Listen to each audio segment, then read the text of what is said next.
Matthew chapter 25 verses 31 through 46. మత్తయి సువార్త 25వ అధ్యాయము 31 నుండి 46వ వచనం వరకు నేను చదువుతాను, మీరు మీ బైబిల్లో గమనించండి. తన మహిమతో మనుష్య కుమారుడును ఆయనతో కూడా సమస్త దూతలను వచ్చినప్పుడు ఆయన తన మహిమగల సింహాసనం మీద ఆసీనుడై ఉండును. అప్పుడు సమస్త జనములు ఆయన ఎదుట పోగు చేయబడుదురు. గొల్లవాడు మేకలలో నుండి గొర్రెలను వేరుపరచినట్లు ఆయన వారిని వేరుపరిచి తన కుడి వైపున గొర్రెలను ఎడమ వైపున మేకలను నిలవబెట్టును. అప్పుడు రాజు తన కుడివైపున ఉన్నవారిని చూచి, నా తండ్రి చేత ఆశీర్వదింపబడిన వారులారా, రండి, లోకము పుట్టినది మొదలుకొని మీ కొరకు సిద్ధపరచబడిన రాజ్యమును స్వతంత్రించుకొనుడి. నేను ఆకలిగొంటిని, మీరు నాకు భోజనం పెట్టితిరి. దప్పిగొంటిని, నాకు దాహం ఇచ్చితిరి. పరదేశినై ఉంటిని, నన్ను చేర్చుకొంటిరి.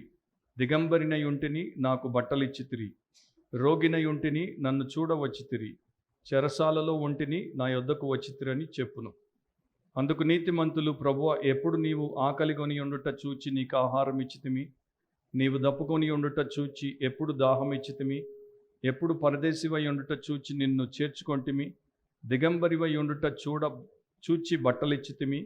ఎప్పుడు రోగివై ఉండుట అయినను చెరసాలలో ఉండుట అయినను చూచి నీ వద్దకు వచ్చితిమని ఆయనను అడిగెదరు.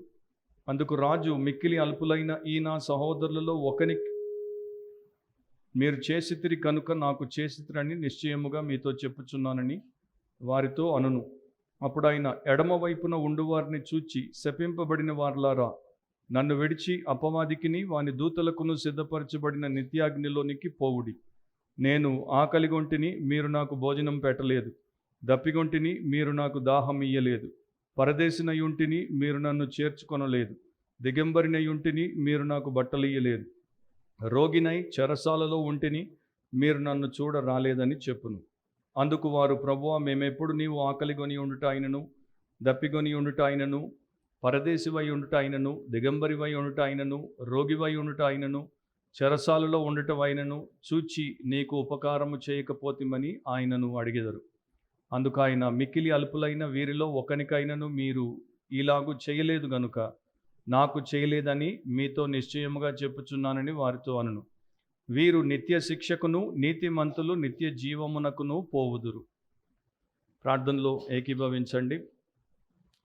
సర్వోన్నతుడు అయిన మా దేవ, మా తండ్రి, మీకే కృతజ్ఞతాస్తుతులు స్తోత్రాలు చెల్లిస్తున్నాం.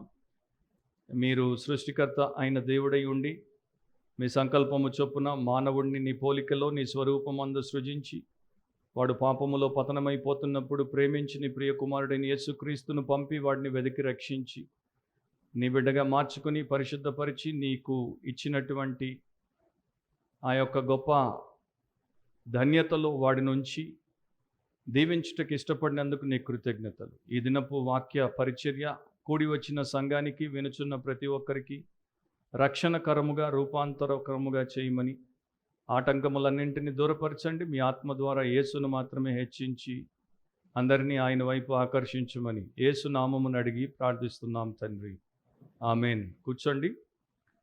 అండ్ దేవుడి వాక్యాన్ని భయంతో, భక్తితో వినండి, శ్రద్ధతో, ఆసక్తితో వినండి. మీ హృదయము తెరిచి, మీ బైబిల్ తెరిచి, మీ కన్నులు తెరిచి దేవుడి వాక్యాన్ని వినండి.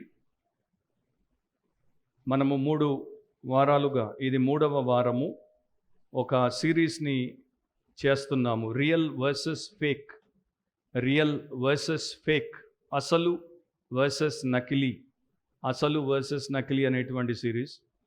దాంట్లో 2 సందేశాలు అయిపోయాయి. ఇది 3వ సందేశం. అండ్ ఈ 3వ సందేశానికి దేవుడు మనకిచ్చినటువంటి బైబిల్ భాగము మత్తయి సువార్త 25వ అధ్యాయం 31వ వచనం నుండి 46వ వచనం వరకు. ఇది మరి చాలా పెద్ద పాఠ్య భాగము. కాకపోతే దాంట్లో ఉన్నటువంటి ప్రధానమైనటువంటి అంశం ఏంటో అది మాత్రమే మనం ఈ సమయంలో వింటాం. చాలా సంవత్సరాల క్రితము మరి ఒక సేవకుడు ఉండేవాడు. అతన్ని మార్టిన్ ఆఫ్ టూర్స్ అని పిలిచేవారు. అతడు మొదట ఒక రోమన్ సైనికుడు, ఆ తర్వాత క్రైస్తవుడయ్యాడు. సో ఒక రోజున ఆయన చలిలో ఉన్నప్పుడు ఆయనకి ఒక బిచ్చగాడు చలిలో వణికిపోతూ కనబడ్డాడు. ఇతడు సైనికుడి గనుక ఇతడికి ఒక క్లోక్ ఉండేది, పైనుండి కింది దాకా ఉండేటువంటి పొడవాటి అంగి. సో బిచ్చగాడిని చూడగానే జాలి వేసి వెంటనే దాన్ని సగానికి చించి ఆ బిచ్చగాడికి కప్పి వాడిని పంపించాడు. ఇతడి దగ్గర డబ్బు లేదు గనుక ఇతడు చేయగలిగిందంతా చేశాడు. ఆ రాత్రి పడుకొని నిద్రపోతున్నప్పుడు ఆయనకు ఒక కల వచ్చిందంట. ఆ కలలో పరలోకంలో యేసుక్రీస్తు ప్రభు ఈయన సగము చేసి ఇచ్చినటువంటి ఆ యొక్క అంగీని తొడుక్కొని తిరుగుతూ కనబడ్డాడు.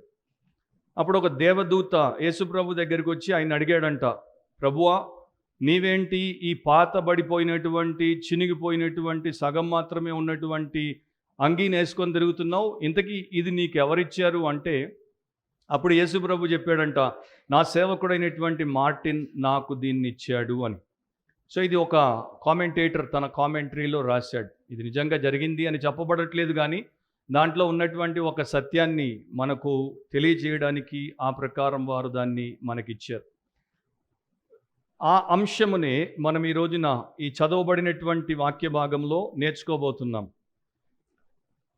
పోయిన వారము మత్తయి సువార్త 25వ అధ్యాయంలో మొదటి 13 వచనాలకి సంబంధించినటువంటి వాక్యమును మనం విన్నాం. దాంట్లో బుద్ధి లేని కన్యకల ఉపమానం. దాంట్లో దేవుడు మనకు నేర్పింది ఏంటంటే, ఆయన యొక్క రాకడ కొరకు ఎట్లా సిద్ధపడి ఉండాలి. ఎప్పుడో కొన్ని సంవత్సరాల క్రితము మత్తయి సువార్త 25వ అధ్యాయంలో 14వ వచనం నుండి 30వ వచనం వరకు ఉన్నటువంటి పారబుల్ ఆఫ్ టాలెంట్స్ అంటే తలాంతుల ఉపమానం గురించి నేను ఇక్కడే బోధించాను. అది సమయంలో ఈ సిరీస్లో లేదు కనుక దాన్ని నేను బోధించట్లేదు. కానీ దాంట్లో మనం గమనించేది ఏంటంటే, ఆయన రాకడ కొరకు సిద్ధపాటు కలిగినటువంటి వారు ఆయన వచ్చేటువంటి క్షణం వరకు ఆయనకు సేవ చేస్తూ ఉంటారు. వారికి ఇచ్చినటువంటి తలాంతులను, వారికి ఇచ్చినటువంటి సామర్థ్యములను వారు భూమిలో పాతి పెట్టకుండా ఆయన కొరకు వాడి సేవ చేస్తూ ఉంటారు. అండ్ ఈ యొక్క 31వ వచనం నుండి 46వ వచనం వరకు ఉన్నటువంటి విషయం ఏంటంటే, ఆయన వచ్చినప్పుడు, తన మహిమతో ఆయన వచ్చినప్పుడు మరి 2 వర్గాలుగా ఉన్నటువంటి మనుషులను, 2 తెగలుగా ఉన్నటువంటి జనములను ఆయన వేరు చేస్తాడు. దాన్ని గ్రేట్ సెపరేషన్ అంటారు, గొప్ప వేరు చేయుట. ఆ వేరు చేయబడిన తర్వాత ఒకరిని తన రాజ్యములో చేర్చుకుంటాడు, ఒకరిని నిత్య నాశనానికి తీర్పు ద్వారా పంపిస్తాడు. సో అదే మనకి ఇక్కడ parable of the sheep and the goats అనేటువంటి ఉపమానంలో ఇవ్వబడినటువంటి అంశం. నిజానికి దీన్ని చాలామంది పారబుల్ అంటారు, ఉపమానం అంటారు, కానీ దీన్ని మనం ఉపమానం అనలేము. ఎందుకు ఉపమానం అనలేమో కూడా మీకు చెప్తాను. కేవలం దీంట్లో ఉపమానానికి సంబంధించినటువంటి విషయాలు 32వ వచనం 33వ వచనంలో మాత్రమే ఉన్నాయి. ఇక మిగతా అంతా కూడా భవిష్యత్తులో జరగబోయేటువంటి వాస్తవానికి సంబంధించినటువంటి అంశమే ఉంది. ఆయన ఎట్లా వస్తాడు, ఆయన ఎట్లా తీర్పు తీరుస్తాడు, ఆయన ఎవరికి ఏమిస్తాడు అనేటువంటి వాస్తవ విషయం కనుక దీన్ని మనం ఒక పారబుల్ అనలేము. ఇది ఫ్యూచర్లో జరగబోయేటువంటి నిజమైనటువంటి సంఘటన. కొన్ని బైబిల్ భాగాల మీద బైబిల్ బోధకులకు విభేదాలు ఉన్నాయి. వారు అనుకున్నట్టు వాటిని వారు వ్యాఖ్యానించారు. కామెంటరీస్ మీరు చూసినా, లేకపోతే వారి యొక్క ప్రీచింగ్ అండ్ టీచింగ్ చూసినా, ఈ యొక్క ప్యాసేజ్ మీద కూడా చాలా రకాలైనటువంటి మరి కామెంటరీస్ ఉన్నాయి, చాలా రకాలైనటువంటి ప్రీచింగ్ అండ్ టీచింగ్ చేయబడింది. అది క్రైస్తవ లోకంలో ఉన్నటువంటి ఒక అలవాటే, మనకు కొత్త ఏం కాదు.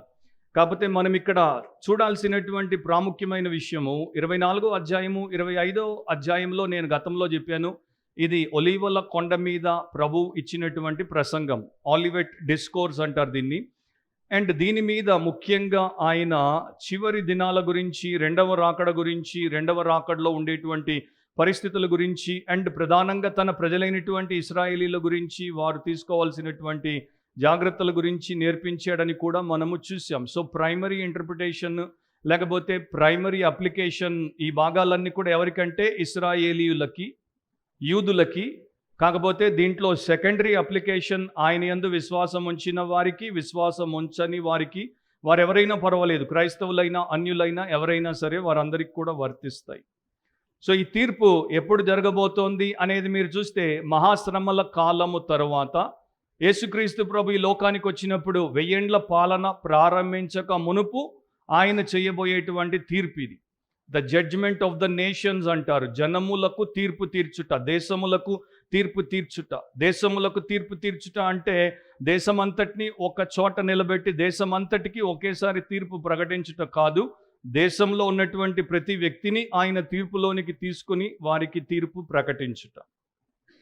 సో ఇది ఆ గ్రేట్ వైట్ థ్రోన్ జడ్జిమెంట్ కాదు. ప్రకటన గ్రంథం 20వ అధ్యాయంలో మహాధవల వర్ణ సింహాసనపు తీర్పు కాదు. ఇది దానికన్నా ముందు 1000 ఏండ్ల పాలన కన్నా ముందు యేసుక్రీస్తు ప్రభు చేసేటువంటి తీర్పు. సో ప్రధానంగా ఈ తీర్పులో ఎవరుంటారంటే, మహాశ్రమల కాలంలో ఎవరెవరైతే బ్రతికి ఉన్నారో ఆ ప్రజలు రెండుగా విభజించబడతారు. కొంతమంది గొర్రెలు, కొంతమంది మేకలు. అండ్ అదే సమయంలో యేసుక్రీస్తునందు మరి విశ్వసించినటువంటి ఆయన యొక్క సహోదరులు ఎవరైతే యూదులుగా ఉన్నారో ఆ యూదులు కూడా ఉంటారు. సో ముగ్గురు ఉంటారు అక్కడ. గొర్రెలు ఎవరంటే యూదులకి సహాయపడి వారిని ప్రేమించి వారికి కావలసినటువంటి పరిచర్య చేసినటువంటి వారు. మేకలు ఎవరంటే యూదులను తిరస్కరించి వారిని హింసించి వారికి నానా రకాలైనటువంటి ఇబ్బందులు కలిగించినటువంటి వారు. సో దాని గురించి మనం ఎప్పుడైనా ఎక్స్పోజిటరీ ప్రీచింగ్ చేసినప్పుడు, అంటే మత్తయి సువార్త వచనం వెంబడి వచనాన్ని మనం చేసినప్పుడు విస్తృతంగా దాన్ని చూస్తాము. కానీ ఇప్పుడు ఇది ఒక సిరీస్ కనుక దీంట్లో మనకి ఆ సిరీస్కి కావాల్సినటువంటి భాగమునే చూస్తాం కనుక దాంట్లోనికి నేను వెళ్ళట్లేదు. సో ఈ భాగం అంతట్లో 2 మూల విషయాలు, 2 ముఖ్యమైనటువంటి పాయింట్స్. అండ్ ఈరోజు మన టైటిల్ ఏంటంటే sheep and goats. Sheep and goats. తెలుగులో రాసుకునేవారు గొర్రెలు అండ్ మేకలు అని రాసుకోండి. గొర్రెలు అండ్ మేకలు. సో దాంట్లో మొదటి పాయింట్ ఏంటంటే the commencing of the judgment. తీర్పు ఆరంభం.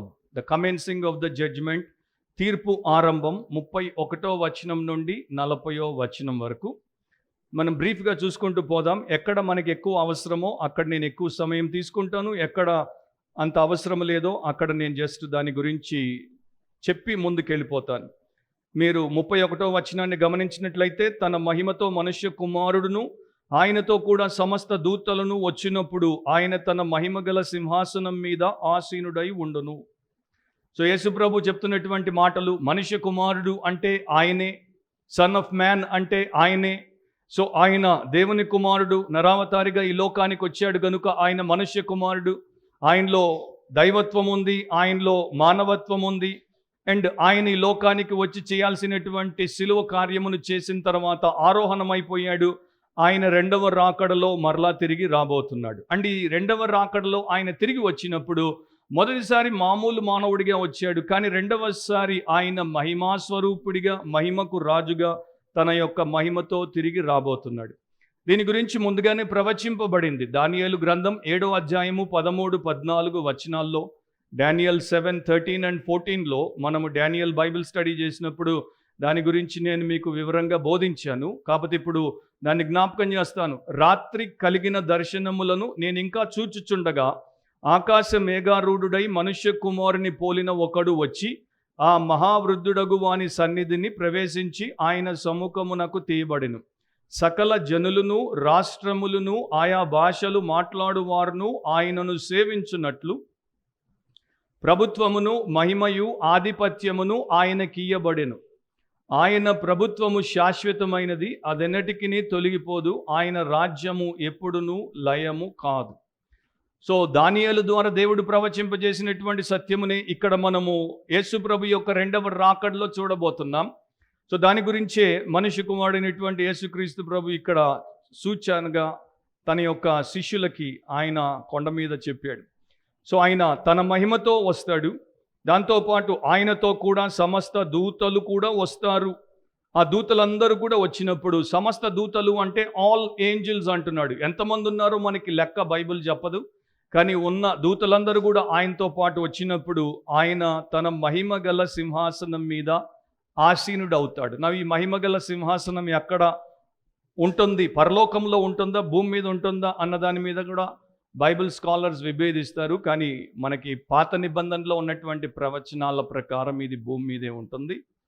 అండ్ అది మీరు ఓల్డ్ టెస్టమెంట్లో ఉన్నటువంటి ప్రవచనాలను చూస్తే మీకు తెలిసి వస్తుంది. సో యేసు మొదటిసారి మామూలు మానవుడిగా వచ్చాడు, దీనుడిగా వచ్చాడు, దాసుడిగా వచ్చాడు, అందరి కోసం బలియాగం అవ్వడానికి వచ్చాడు. కానీ 2వసారి ఆయన దేవుడిగా రాబోతున్నాడు, రారాజుగా రాబోతున్నాడు, భూపతులకు అధిపతిగా రాబోతున్నాడు. న్యాయాధిపతిగా రాబోతున్నాడు కనుక దాని గురించి ఆయన చెప్పాడు. సో ఈ ప్రకారం వచ్చి తన మహిమగల సింహాసనాన్ని స్థాపించి 1000 ఏండ్ల పాలన ప్రారంభిస్తాడు. దానికన్నా ముందు ఈ గ్రేట్ సపరేషన్ అనేది ఇద్దరిని వేరు చేస్తాడు. 32వ వచనాన్ని మీరు గమనిస్తే, అప్పుడు సమస్త జనములు ఆయన ఎదుట పోగు చేయబడుదురు. గొల్లవాడు మేకలలో నుండి గొర్రెలను వేరుపరచునట్లు ఆయన వారిని వేరుపరిచి. ఇది కూడా ముందుగానే మనకి వాక్యంలో దేవుడు ప్రవచింపజేశాడు, తన ప్రవక్త ద్వారా చెప్పించాడు. ఒక భాగమును నేను మీకు వినిపిస్తాను. ఎజికియల్ 34:17-20, ఎహెచ్కేలు గ్రంథం 34వ అధ్యాయం 17 నుండి 20వ వచనం వరకు. నా మంద మీ విషయమై దేవుడునైన యెహోవానగు నేను సెలవిచ్చినదేమనగా, గొర్రెకును మధ్యను, గొర్రెలకును పొట్టేళ్లకును మధ్యను, గొర్రెలకును మేకపోతులకును మధ్యను భేదము కనుగొని నేను తీర్పు తీర్చెదను. విశేషముగా మేతమేసి మిగిలిన దానిని కాళ్లతో త్రొక్కుట మీకు చాలదా? మీరు స్వచ్ఛమైన నీరు త్రాగి మిగిలిన దానిని కాళ్లతో కలకలు చేయుట మీకు చాలదా? మీరు కాళ్లతో త్రొక్కిన దానిని నా గొర్రెలు మేయవలెనా? కాళ్లతో మీరు బురదగా కలిపిన దానిని అవి త్రాగవలెనా? కాబట్టి ప్రభు అయిన యెహోవా ఈ మాట సెలవిచ్చుచున్నాడు, ఇదిగో నేనే క్రొవ్విన గొర్రెలకును చిక్కిపోయిన గొర్రెలకును మధ్య భేదము కనుగొని తీర్పు తీర్చుదును. సో ఆయన ముందుగానే ప్రకటించినట్లు ఆ సమయం వచ్చినప్పుడు దేవుడు తన తీర్పును తీరుస్తాడు. ఇక్కడ మనకి ప్రధానంగా ఒక గొల్లవాడు అంటే షెపర్డ్, తర్వాత గొర్రెలు షీప్ అండ్ మేకలు అంటే గోట్స్, ఇవి మనకు కనబడుతున్నాయి.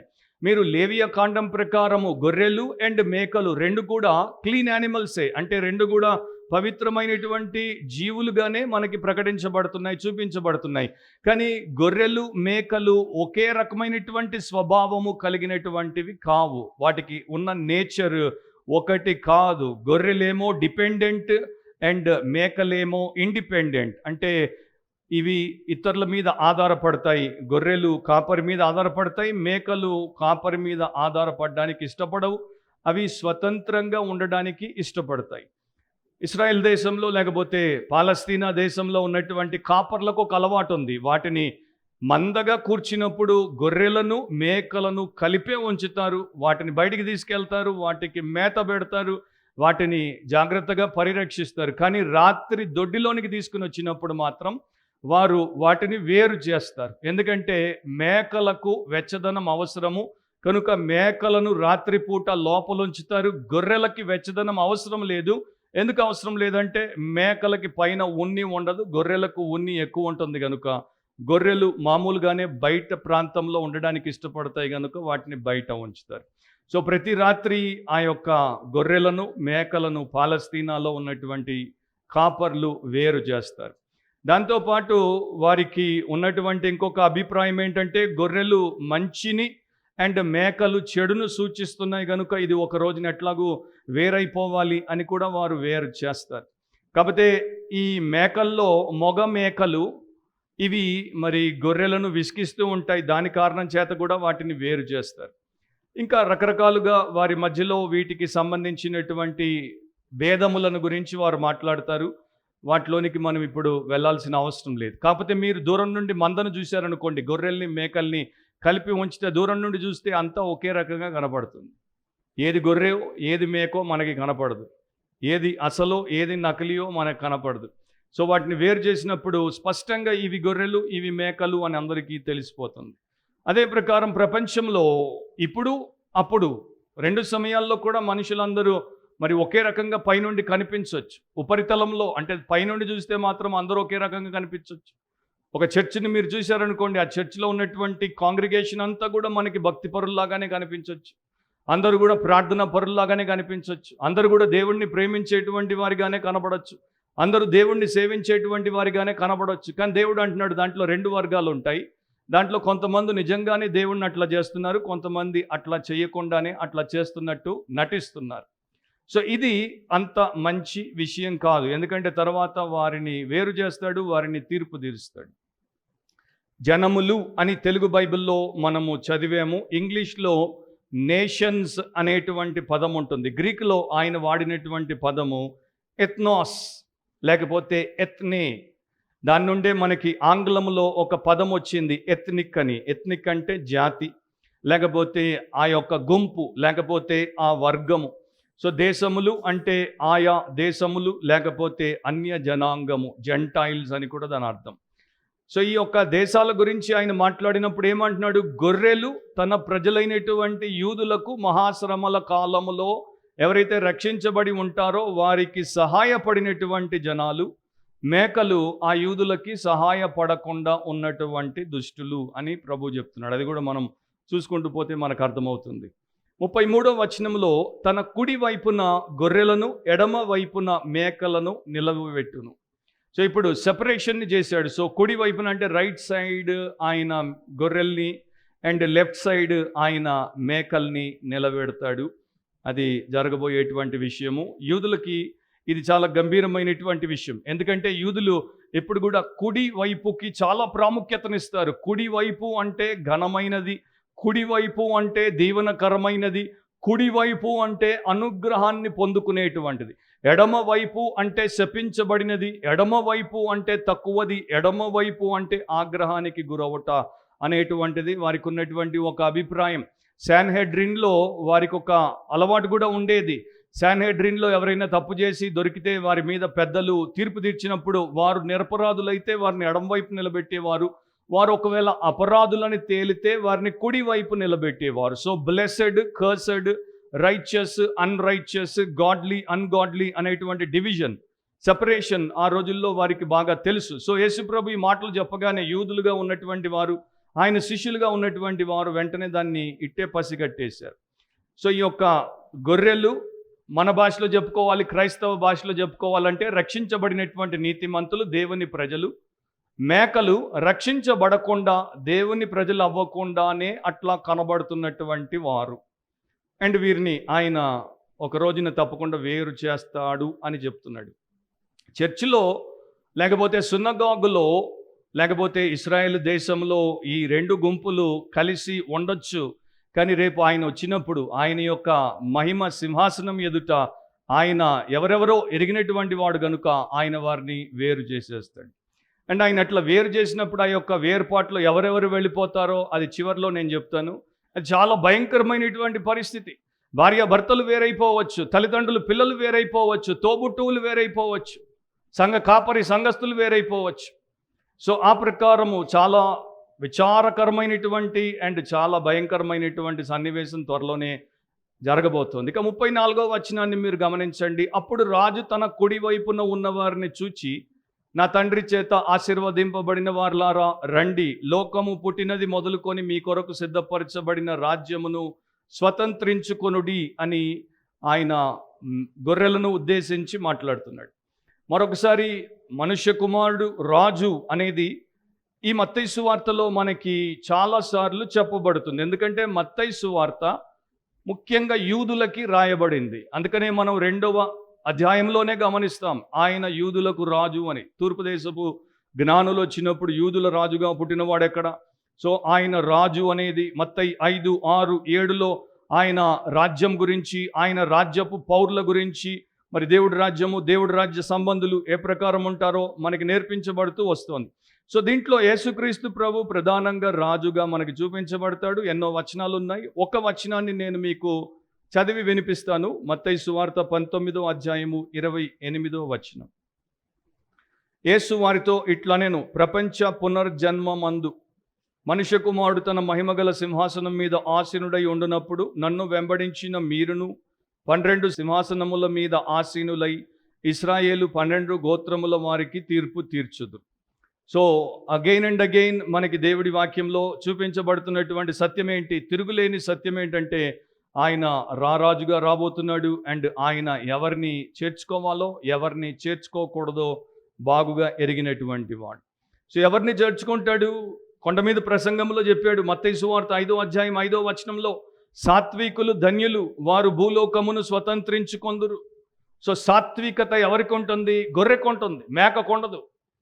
మేక ఇండిపెండెంట్ అన్నాను, గొర్రె డిపెండెంట్ అన్నాను. సో మనుషుల్లో కూడా రెండు రకాలుగా ఉంటారు. కొంతమంది రక్షించబడిన తర్వాత మన గురించి మనం మాట్లాడితే వారు ప్రతి విషయానికి దేవుడి మీద ఆధారపడతారు. వారు ప్రతిదీ దేవుడి ఆలోచన ప్రకారం చేస్తారు. వారి ప్రతి అడుగు దేవుడు వేయిస్తేనే వేయడానికి వారు సంసిద్ధంగా ఉంటారు. కానీ మిగతా వారు అట్లా ఉండరు. మిగతా వారు స్వతంత్రులు. వారు పాడడానికైతే ఇదిగో దేవా నా జీవితం ఆపాద మస్తకం నీకు అంకితం అంటారు, కానీ కాసింత కూడా దేవుడి చేతుల్లో పెట్టరు. దేవుడి చిత్తమును చెయ్యరు. వారికి వారి ఇష్టమే ముఖ్యం. ఎవరు ఏ రకముగా వారిని మార్చబోయినా కూడా వారు మారరు. ఇది మేకలో ఉన్నటువంటి తత్వం. సో ఈ ప్రకారం ఉన్నారు కనుకనే అందుకనే గర్విష్ఠులకి దేవుడి రాజ్యంలో స్థానం లేదు. గర్విష్ఠులను దేవుడు దూరంగానే చూస్తాడు, దూరంగానే పెడతాడు. కానీ సాత్వికులు ధన్యులు, వారు భూలోకమును స్వతంత్రించుకొందురు. సో ఆయన గొర్రెలను మాత్రమే అంటున్నాడు, నా తండ్రి చేత ఆశీర్వదింపబడిన వారులారా.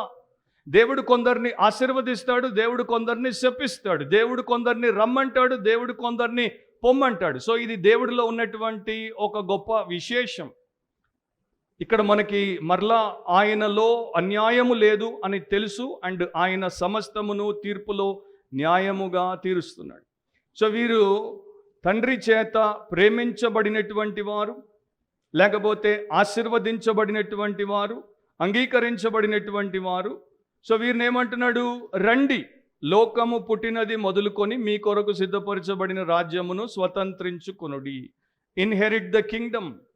అండ్ ఈ దేవుడి రాజ్యము లేకపోతే పరలోక రాజ్యము ఇది ఆఫ్టర్ థాట్ కాదు. అంటే మనిషిని ఆయన చేసిన తర్వాత, మనిషి పాపంలో పడిన తర్వాత అప్పుడు దేవుడు దీని గురించి ప్రణాళిక వేయలేదు.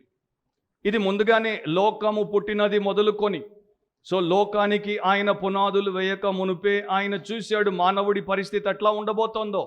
కనుక మానవుడి యొక్క పరిస్థితికి పరిష్కారముగా తన ప్రియ కుమారుడిని పాపుల రక్షకుడిగా ముందుగానే నియమించాడు. అండ్ ఆయన ద్వారా దేవుడి రాజ్యాన్ని తీసుకుని వస్తాడు. అండ్ ఆ రాజ్యంలోనికి కొందరు వస్తారు, కొందరు రారు. సో వచ్చేటువంటి వారు ఈ యొక్క గొర్రెలు. మీ కొరకు సిద్ధపరచబడిన రాజ్యమును స్వతంత్రించుకొనుడి అంటున్నాడు. సో కింగ్డమ్ ఆఫ్ గాడ్ని వారు ఇన్హెరిట్ చేస్తారంటే అది వారికి దేవుడు తండ్రి ఆస్తిగా అనుగ్రహిస్తాడు. సో గొర్రెలు మాత్రము ఆయన రాజ్యంలోనికి వస్తాయి, మేకలు ఆయన రాజ్యంలోనికి రావు. గొర్రెలు నిత్య జీవానికి వెళ్తారు, మేకలు నిత్య నాశనానికి వెళ్తారు అని యేసుక్రీస్తు ప్రభు చెప్పాడు. ఈ యొక్క భాగమును అంటే ఈ ప్యాసేజ్ని కొంతమంది అపార్థము చేసుకున్నారు అండ్ వారి యొక్క ఇంటర్ప్రిటేషన్ దాని మీద ఆధారపడింది.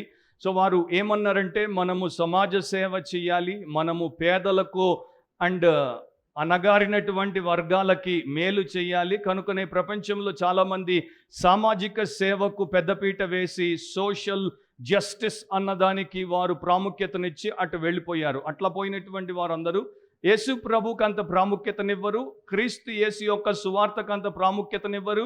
మనిషి పాపము నుండి క్షమించబడి రక్షించబడి దేవుడి సంబంధిగా మారాలి అనేటువంటి వాక్యానికి ప్రాముఖ్యతనివ్వరు. సో వారు జస్ట్ సోషల్ గాస్పల్ వైపు వెళ్ళిపోయారు, సోషల్ జస్టిస్ వైపు వెళ్ళిపోయారు. అండ్ దీంట్లో చాలామంది క్రైస్తవులు ఉన్నారు అండ్ ఇప్పుడు ఇంకా అటువైపు వెళ్ళేవారు ఎక్కువ ఉన్నారు. కొంతమంది ఏమనుకున్నారంటే అంటే ఒక మనిషి పాపక్షమాపణ పొందాలి, ఒక మనిషి దేవుడి చేత అంగీకరించబడాలి, ఒక మనిషి రేపు పరలోక రాజ్యానికి నిత్య జీవానికి పోవాలంటే వాడి జీవితం అంతా కూడా మంచి చెయ్యాలి, సత్క్రియలు చేయాలి, దాన ధర్మాలు చేయాలి, ఉపకారము చేయాలి అని కొంతమంది అనుకున్నారు. కానీ బైబిల్లో ఆ ప్రకారము మనకి బోధ దేవుడు చేయలేదు. అండ్ ఈ ప్యాసేజ్లో యేసు ప్రభు రక్షణ సువార్తకి సంబంధించినటువంటి ప్రతి విషయమును గురించి చెప్పుట లేదు. పారబుల్లో అండ్ ముఖ్యంగా ఆయన చెప్పినటువంటి విషయాల్లో ఏది ముఖ్యమని ఆయన ఎంచి చెప్తున్నాడో దాన్ని గ్రహించటం మనకి మేలు. అది మనము చూడాలి. సో బైబిల్ మనకి చేసేటువంటి ప్రాథమిక బోధ ఏంటంటే salvation is always always always by grace through faith.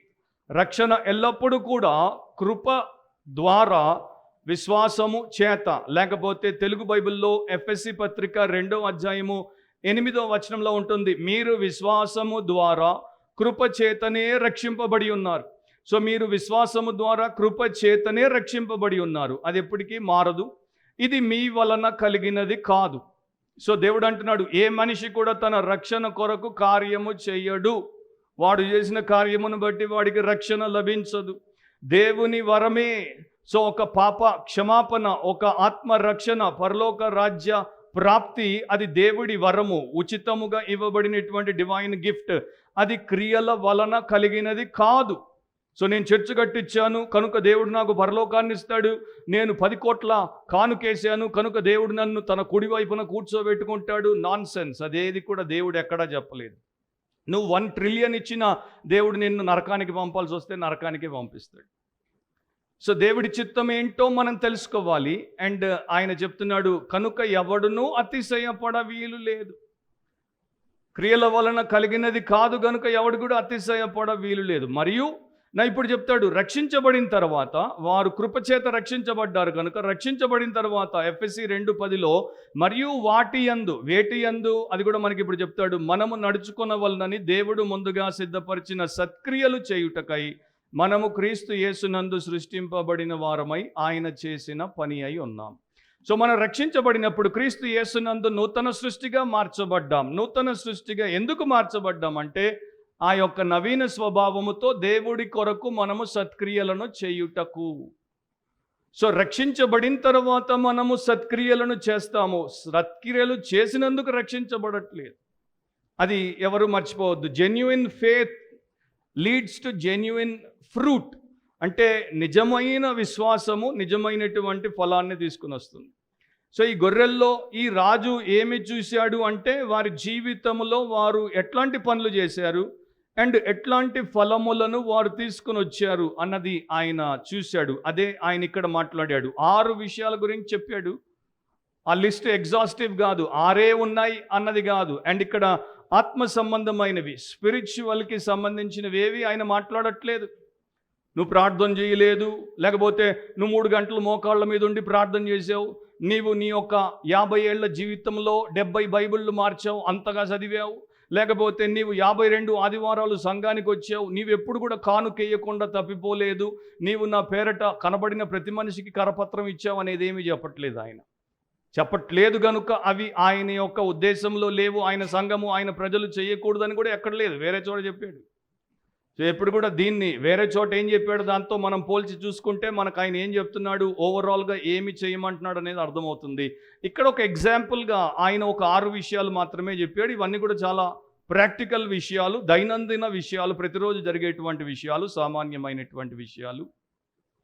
కాకపోతే ఏం చెప్తున్నాడంటే క్రైస్తవ్యానికి లేకపోతే దేవుడి యందు విశ్వాసం ఉన్నటువంటి వారికి దేవుడి పేరట మంచి చేయుట, ప్రేమ చూపుట, ఉపకారమును జరిగించుట ఎంత ముఖ్యము, అది ఎంత మూలము అనే దాని గురించి ఆయన చెప్తున్నాడు. సో మరొకసారి మీకు ఇంకో రకంగా చెప్తాను. Good works do not make any person a Christian. మంచి క్రియలు ఏ వ్యక్తిని కూడా క్రైస్తవుడిగా చెయ్యవు. But a Christian will always do good works. కానీ ఒక క్రైస్తవుడు ఎప్పుడూ మంచి క్రియలు చేస్తాడు. చెట్టు ఫలాన్ని తీసుకుని వస్తుంది, ఫలము చెట్టును తీసుకొని రాదు. సో క్రిస్టియన్ మంచిని చేస్తాడు, మంచి చేసినందుకు ఆయన క్రిస్టియన్ అవ్వలేదు. ఇది మనం మర్చిపోకూడదు.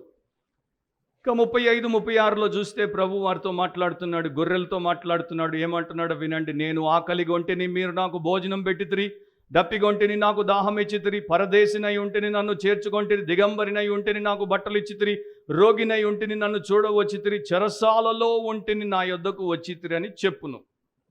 ఫ్యూచర్ కనుక గ్రామర్ కూడా అట్లాగే ఉంది, చెప్పును. సో ఈ యొక్క గొర్రెలు ఎందుకు దీవించబడ్డాయంటే వారి యొక్క జీవితంలో మంచి ఫలితాలు వారు తీసుకుని వచ్చారు. వారి యొక్క ప్రవర్తన బాగుంది. వారు ఆకలిగొన్న వారికి భోజనం పెట్టారు, దప్పగొన్న వారికి దాహం ఇచ్చారు, పరదేశులను వారి ఇంట్లో చేర్చుకున్నారు, దిగంబరులకు వస్త్రాలు ఇచ్చారు, రోగులను పరామర్శించారు, చెరసాల్లో ఉన్న వారికి వెళ్ళి ఊరటనిచ్చారు. అంటే అన్యాయంగా చెరసాల్లో ఉన్నవారికి, దొంగల్ని తీసుకుపోయి జైల్లో పెడితే పోయి చూసి రావడం కాదు. పోయేసి మొన్న సుప్రీంకోర్టు ఎవరినైతే రేపు లోపలికి పంపుతుందో, 21st is the last day, గుజరాత్లో ఉన్నటువంటి బిల్కిస్ బాను కేసులో 11 మంది దుర్మార్గులను రేపటికల్లా లోపల పొమ్మంటుంది. కానీ గుజరాత్ గవర్నమెంట్, కేంద్ర ప్రభుత్వం చేసినటువంటి అన్యాయం ఏంటంటే వారికి విడుదలనివ్వడం. సో అట్లాంటి వాళ్ళు వచ్చినప్పుడు దండలేసి వారికి మిఠాయిలు తినిపించారు. ఆ పని కాదు ఇక్కడ చేయమనేది. సో ప్రతిదానికి కాంటెక్స్ట్ అనేది మనకి దేవుడిచ్చాడు కనుక మనము తప్పిపోవాల్సిన అవసరం లేదు. సో వీళ్ళు ఇవి చేశారు. అండ్ దీంట్లో మీరు గమనిస్తే ఆ యొక్క లిస్ట్ని జాగ్రత్తగా మీరు చూస్తే దాంట్లో రక్షణ తరువాత మనిషికి అత్యంత కీలకమైనది, ప్రాధాన్యమైనది ఏంటంటే salvation of the soul, forgiveness of our sin, మన పాపక్షమాపణ, మన ఆత్మరక్షణ. అది లేకుండా మనం ఎన్ని కలిగి ఉన్నా కూడా మనం వ్యర్థులమే, మనకు బుద్ధి లేదు. కానీ ఆ రక్షణ తర్వాత మానవుడికి అవసరమైనటువంటి 3 మూల విషయాల గురించి యేసుప్రభు మాట్లాడుతున్నాడు. 1 ఫుడ్, ఆకలి దాహం అన్నాడు, ఆహారం. 2 వస్త్రము. 3వది కంపానియన్షిప్, రోగికి సహవాసం అవసరము. చెరసాల్లో అన్యాయంగా బంధించబడినటువంటి వ్యక్తికి కూడా ఒకరు వచ్చి ఆదరించుట, లేకపోతే వారిని ధైర్యపరచుట అవసరం. సో ఈ 3 రక్షించబడిన తర్వాత ఆహారము, వస్త్రము అండ్ సహవాసం, ఈ 3 మనిషికి అవసరం. ఈ 3 ఉంటే చాలు, ఇంకేవి అవసరం లేదు మానవుడికి. మిగతావన్నీ కూడా అనవసరంగా మానవుడు ప్రయాసపడి తెచ్చిపెట్టుకుంటాడు. మిగతా వాటి కొరకు వాడు పోటీపడి లేకపోతే ప్రయాసపడి పరుగులు తీస్తున్నప్పుడు ఏం చేస్తాడంటే ఈ రక్షణకు దూరం అయిపోవచ్చు, బేసిక్ ఆహారానికి, వస్త్రానికి, కంపానియన్షిప్కి వాడు దూరం అయిపోవచ్చు. సో ఈ గొర్రెలు వారు తెలియకుండానే నమ్మకముగా మంచి పనిని వారు చేశారు. అండ్ ఇక్కడ మత్తయి సువార్తలోనే ఒక విశేషాన్ని దేవుడు మనకు చూపిస్తాడు. 7వ అధ్యాయంలో నేను పోయిన మెసేజ్లో చెప్పాను, కొంతమంది చాలా అసాధారణమైనటువంటి కార్యములు చేసినప్పటికీ దేవుడు వారిని డిపార్ట్ ఫ్రమ్ మీ ఈ వర్కర్స్ ఆఫ్ ఇనిక్విటీ అంటాడు. అంటే అతిక్రమము చేయువారులారా నా యొద్ద నుండి మీరు తొలగిపోండి. ఆ గొప్ప కార్యాలు చేసినటువంటి వారు మత్తయి సువార్త 7వ అధ్యాయంలో మనకు కనిపిస్తారు. వారు చేసిన 3 గొప్ప కార్యాల గురించి. అంటే వారు ప్రభుతో చెప్తారు ఆ రోజున. ఏమని చెప్పారు? ప్రభువా ప్రభువా మేము నీ నామమున ప్రవచింపలేదా? ప్రభువా ప్రభువా మేము నీ నామమున దయ్యములను వెళ్ళగొట్టలేదా? ప్రభువా ప్రభువా మేము నీ నామమున అద్భుతములు చేయలేదా? ఇప్పుడు ఒకవేళ మన క్రైస్తవ లోకాన్ని తీసుకుంటే, క్రిస్టండమ్నే మీరు తీసుకుంటే, ఈ 3 చాలా గొప్పవి. ప్రవచనాలు చెప్పడం చాలా గొప్ప, దయ్యాలు వెళ్ళగొట్టడం చాలా గొప్ప, అద్భుతాలు చేయడం చాలా గొప్ప. వీళ్ళనేమో నేను మిమ్మను ఎన్నడును ఎరుగను, నరకానికి పొండి అన్నాడు ఆయన. కానీ ఆకలి కొన్న వారికి అన్నం పెట్టిన వారిని, దాహం కొన్న వారికి దప్పిక ఇచ్చిన వారిని, వస్త్రాలు లేని వారికి వస్త్రాలు ఇచ్చిన వారిని, రోగులను పరామర్శించిన వారిని, చెరసాలకు వెళ్ళి వారిని బలపరిచినటువంటి వారిని, అండ్ అపరిచితులను తమ ఇంట్లో పెట్టుకున్నటువంటి చాలా సామాన్యమైన, కామన్, ఆర్డినరీ, యావరేజ్, డైలీ వర్క్స్ని చేసినటువంటి వారికి, నా తండ్రి చేత ఆశీర్వదింపబడిన వారులారా రండి, మీ కొరకు సిద్ధపరచబడినటువంటి రాజ్యమును స్వతంత్రించుకొనుడి అంటున్నాడు. అంటే మనము ఎట్లా ఆలోచిస్తామో దేవుడు అట్లా ఆలోచించడు. మెజారిటీ క్రైస్తవ లోకం ఎట్లా ఆలోచిస్తుందో దేవుడు అట్లా ఆలోచించట్లేదు. బైబిల్ దేవుడు అట్లా ఆలోచించట్లేదు. వాళ్ళు వెంబడించేటువంటి బయలు దేవుడు అట్లా ఆలోచిస్తే దాని గురించి మనం ఏమీ చేయలేం. సో మనకి దేవుడి వాక్యమే పాదములకు దీపము, మన త్రోవకు వెలుగు, మన జీవన ఆధారము గనుక వాక్యమే నేర్పిస్తుందో చూస్తే మనకి తప్పిపోవాల్సినటువంటి అవసరం ఉండదు. సో దీని మీద వివిధ రకాలైనటువంటి ఇంటర్ప్రిటేషన్స్ వచ్చాయి. 4 ప్రధానంగా ఉన్నాయి. మాథ్యూ ఎక్స్పోజిషన్ చేసినప్పుడు దాని గురించి చెప్తాను. ఇప్పుడు మాత్రం మన పాయింట్ అసలు వర్సెస్ నకిలీ, రియల్ వర్సెస్ ఫేక్, గొర్రెలు వర్సెస్ మేకలు. రష్యన్ కవి లియో టాల్స్టాయ్, ఆయన ఒక క్రిస్టియన్. ఆయనకి దేవుణ్ణి ప్రేమించుట, పొరుగువాణ్ణి ప్రేమించుట ప్రధానమైన అంశం ఆయన యొక్క రచనల్లో. Loving God and loving your neighbour. So ఆయన రాసినటువంటి రచనలు ప్రపంచ ప్రఖ్యాతిగాంచినటువంటి రచనలు. దాంట్లో దీన్ని ఆయన పెట్టే ప్రయత్నం చేస్తాడు. సో ఆయన ఒక ఫేమస్ స్టోరీ రాశాడు. దాని యొక్క టైటిల్ ఏంటంటే where love is there God is also. ప్రేమ ఎక్కడుందో అక్కడే దేవుడు కూడా ఉన్నాడు. యాక్చువల్గా అది బిబ్లికల్గా కరెక్ట్ కాదు, కానీ అంటే ఆ రకంగా రాయడం, దేవుడు ఎక్కడుంటే ప్రేమ అక్కడ ఉంటుంది, ప్రేమ ఎక్కడుందో అక్కడ దేవుడు ఉండడం కాదు, కానీ అట్లా రాశాడు ఆయన. సో దాంట్లో ఒక కాబ్లర్ అంటే ఒక మోచి లేకపోతే జోడ్లను రిపేర్ చేసి తయారు చేసేటువంటి వ్యక్తి గురించి రాస్తాడు. ఆ కాబ్లర్ పేరు మార్టిన్ అవడియక్. మార్టిన్ అవడియక్ ఒకే ఒక బిడ్డ, ఓన్లీ చైల్డ్. ఆ బిడ్డ చనిపోతే దుఃఖములో ఉంటాడు. ఆ దుఃఖములో మునిగిపోయినప్పుడు అతనికి చల్లని మెల్లని క్రీస్తు స్వరం వినపడుతుంది. అదేంటంటే, మార్టిన్, నేను రేపు నిన్ను దర్శిస్తాను. సో మార్టిన్ అనుకుంటాడు, ప్రభు నా దగ్గరకు వస్తున్నాడు, నా బాధలో నన్ను ఓదార్చడానికి వస్తున్నాడని తన ఇంటి కిటికీ దగ్గర కూర్చొని ఉంటాడు. ఆ రోజు మొదట ఉదయము ఒక ముసలాయన వస్తాడు. అది రష్యా దేశము, మంచు పడుతుంది, స్నో పడుతుంది కనుక ఆయన ఆ పని చేసి చేసి అలసిపోయి ఈయన దగ్గరికి వస్తే అతనికి కావలసినటువంటిది మార్టిన్ ఇస్తాడు. కాసేపు అయిపోయిన తర్వాత ఒక సైనికుడి భార్య తన చిన్న బిడ్డను వేసుకొని చలిలో వణుకుతూ వస్తే వారికి కావలసినటువంటి సహాయం చేస్తాడు. సాయంత్రానికి ఇంకొక ముసలి వృద్ధురాలు మరి ఒక బిచ్చగాడితో, ఒక చిన్న యవన బిచ్చగాడితో ఒక యాపిల్ కొరకు ఇద్దరు కొట్లాడుకుంటూ ఈయన దగ్గరికి వస్తే ఈయన వారికి న్యాయం చేస్తాడు. రాత్రి అయిపోతుంది, క్రీస్తు నేను వస్తానన్నాడు కానీ రాలేదు. సో మార్టిన్ ఆలోచనలో పడిపోతాడు, బైబిల్ తెరుస్తాడు, మత్తయి సువార్త 25వ అధ్యాయము తిప్పుతాడు, 35వ వచనం చదువుతాడు. నేను ఆకలిగొంటిని, మీరు నాకు భోజనం పెట్టితిరి, దప్పిగొంటిని, నాకు దాహం ఇచ్చితిరి, పరదేశినై ఉంటిని, నన్ను చేర్చుకొంటిరి. తర్వాత 40వ వచనానికి వస్తాడు, 40వ వచనం చదువుతాడు. అందుకు రాజు, మిక్కిలి అల్పులైన ఈ నా సహోదరులలో ఒకనికి మీరు చేసితిరి గనుక నాకు చేసితిరని నిశ్చయముగా మీతో చెప్పుచున్నానని వారితో అనను. అప్పుడు మార్టిన్కి అర్థమైపోతుంది, క్రైస్ట్ నమ్మదగిన వాడు, చెప్పాడు, వచ్చాడు, 3 రకాలుగా వచ్చాడు. 3 రూపాల్లో వచ్చాడు, ఓల్డ్ మ్యాన్ లాగా వచ్చాడు, తర్వాత సోల్జర్స్ వైఫ్ లాగా వచ్చాడు, తర్వాత ఓల్డ్ ఉమెన్ లాగా వచ్చాడు. సో లియో టాల్స్టాయ్ ఆ స్టోరీలో మనకేం చెప్తున్నాడంటే, 1 యోహాను 4వ అధ్యాయము 7, 8 మనకు ప్రియమైనటువంటి వచనాలుగా ఉండాలి, మన ప్రవర్తనను శాసించేవిగా ఉండాలి అని అంటాడు. ఏంటా వచనాలు? 1 John 4, 7 and 8. ప్రియులారా, మనము ఒకరినొకడు ప్రేమింతుము, ఏలయనగా ప్రేమ దేవుని మూలముగా కలుగుచున్నది. ప్రేమించు ప్రతి వాడును దేవుని మూలముగా పుట్టినవాడై దేవుని ఎరుగును. దేవుడు ప్రేమ స్వరూపి, ప్రేమ లేనివాడు దేవుని ఎరుగడు.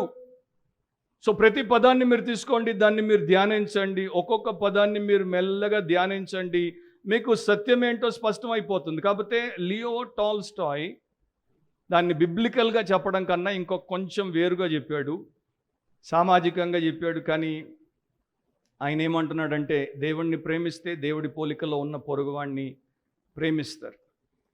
సో ఇక్కడ యేసుక్రీస్తు ప్రభువును నీతిమంతులు, గొర్రెలు, దేవుడి చేత ఆశీర్వదింపబడిన వారు ఎట్లా ప్రేమించారు అంటే 37 నుండి 39 వరకు గమనించండి. అందుకు నీతిమంతులు, ఆ గొర్రెలు నీతిమంతులు అంటున్నారు, ప్రభువా, ఎప్పుడు నీవు ఆకలిగొని ఉండుట చూచి నీకు ఆహారం ఇచ్చితిమి, నీవు దప్పిగొని ఉండుట చూచి ఎప్పుడు దాహం ఇచ్చితిమి, ఎప్పుడు పరదేశివై ఉండుట చూచి నిన్ను చేర్చుకొంటిమి, దిగంబరివై ఉండుట చూచి బట్టలు ఇచ్చితిమి, ఎప్పుడు రోగివై ఉండుట ఆయనను, చెరసాల్లో ఉండుట ఆయనను చూచి నీ యొద్దకు వచ్చితిమని ఆయనను అడిగెదరు.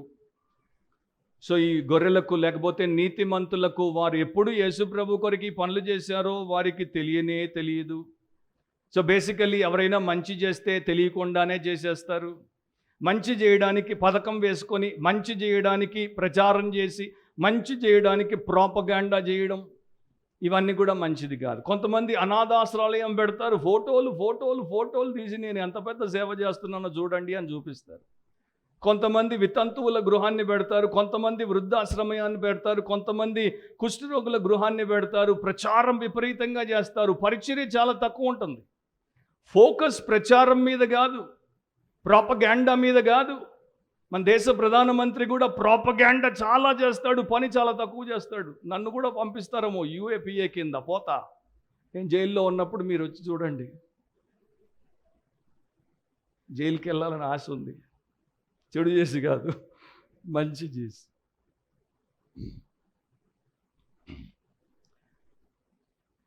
సో ఇది వారికి తెలియకుండా వారు చేసినటువంటి ప్రేమ పరిచర్య.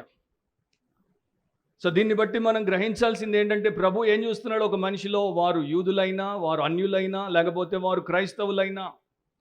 ఇది ఇంకా భవిష్యత్తులో కనుక మనకు కూడా సెకండరీగా ఎట్లా వర్తిస్తుందంటే, ప్రభు ఏం చూస్తాడు, ముఖ్యంగా క్రైస్తవులు, దేవుడు ప్రేమ స్వరూపి అని పాడేవారు, పలికేవారు, ప్రచారం చేసేవారిలో క్రైస్తవ ప్రేమ, క్రైస్తవ పరిచర్య రెండు కంప్లీట్గా ఫుల్గా వారిలో ఉండాలి.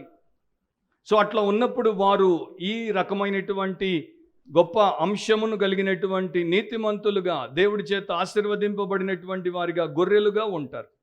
సో మన మోటివేషన్ ఏంటి అంటే, మనకు ఎవరో ఏదో ప్రతిఫలం ఇస్తారని కాదు, రివార్డ్ ఇస్తారని కాదు, బహుమానం ఇస్తారని కాదు, లేకపోతే మనల్ని మెచ్చుకుంటారని కాదు. మన మోటివేషన్ ఏంటంటే, మన దేవుడు మనకు చూపినటువంటి ప్రేమను బట్టి మనము కూడా అదే ప్రకారము తయారవ్వడం.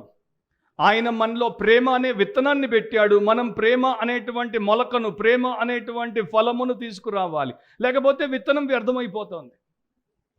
సో గొర్రెల్లో ఆ ప్రకారము కార్యము కనబడుతుంది. నిజంగా చెప్పాలంటే గొర్రెల్ని మనము మరి అభినందించాలి. ఎందుకంటే గొర్రెలు ఆ యొక్క మహాశ్రమల కాలంలో ప్రపంచమంతా కూడా భయంకరమైనటువంటి పరిస్థితుల్లో ఉన్నప్పుడు, క్రీస్తు విరోధి యాంటీ క్రైస్ట్ పరిపాలిస్తున్నప్పుడు ఎంతోమంది మరి యొక్క యూదులు ఎవరైతే యేసునందు విశ్వాసం ఉంచుతారో, అప్పుడు నిజమైన మెస్సియా గురించి తెలుసుకుంటారో, అప్పుడు వారందరూ కూడా యేసు కొరకు శ్రమల పాలవుతుంటారు. వారికి ఆహారం ఉండదు. ఎందుకంటే మార్కుంటేనే ఆహారం ఇస్తారు.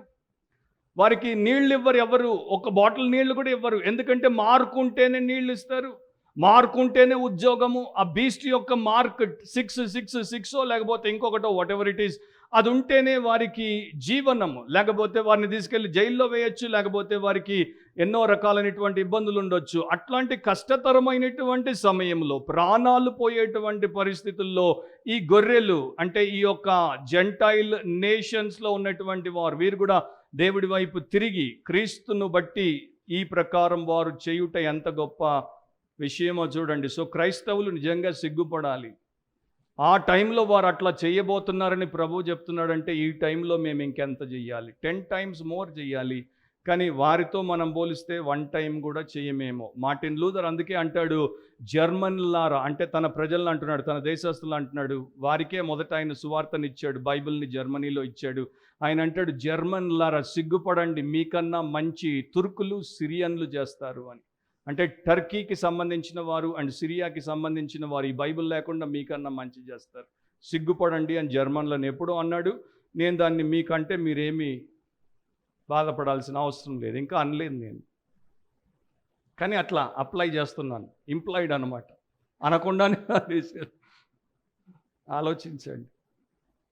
సో ప్రభువుకి ఎట్లా చేసినట్టు 40లో అంటాడు, మిక్కిలి అల్పులైన ఈ నా సహోదరుల్లో ఒకనికి మీరు చేస్తుంది కనుక నాకు చేసితిరి.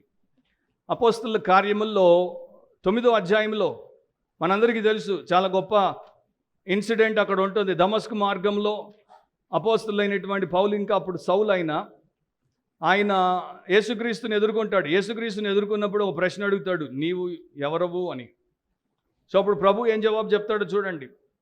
5వ వచనంలో, ప్రభువా నీవెవడవని ఆయనను అడుగగా ఆయన, నేను నీవు హింసించుచున్న యేసును అంటాడు.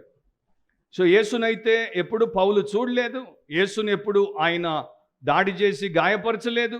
కానీ ఏం చేశాడు? 9వ అధ్యాయంలో ప్రారంభ వచనంలో రాయబడి ఉంటుంది, సౌలు ఇంకను ప్రభు యొక్క శిష్యులను బెదిరించుటయు హత్య చేయుటయు తనకు ప్రాణాధారమైనట్టు ప్రధాన యాజకుని యొద్దకు వెళ్ళి, సో ఆ స్త్రీలను ఆ పురుషులను బంధిస్తాడు, వారిని తీసుకుని వస్తాడు, వారిని చంపుతాడు.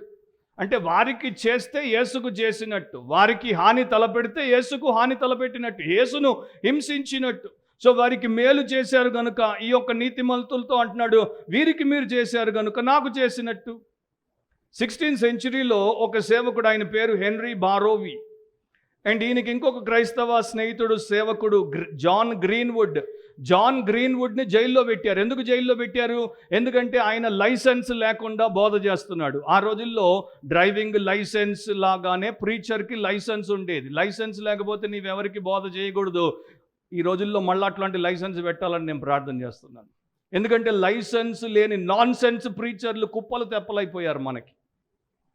సో లైసెన్స్ లేకుండా ప్రీచ్ చేశాడు కనుక మరి ఇంగ్లీష్ ప్రభుత్వం ఆయన జైల్లో పెడితే, ఆయన తోటి సేవకుడు హెన్రీ బారోవి ఆయన్ని చూడ్డానికి వచ్చాడు. చూడ్డానికి వచ్చినందుకు వెంటనే జైలు అధికారులు ఈయన్ని కూడా తీసుకెళ్ళి జైల్లో పెట్టేశారు, నీవు అతని సహకారివి అని.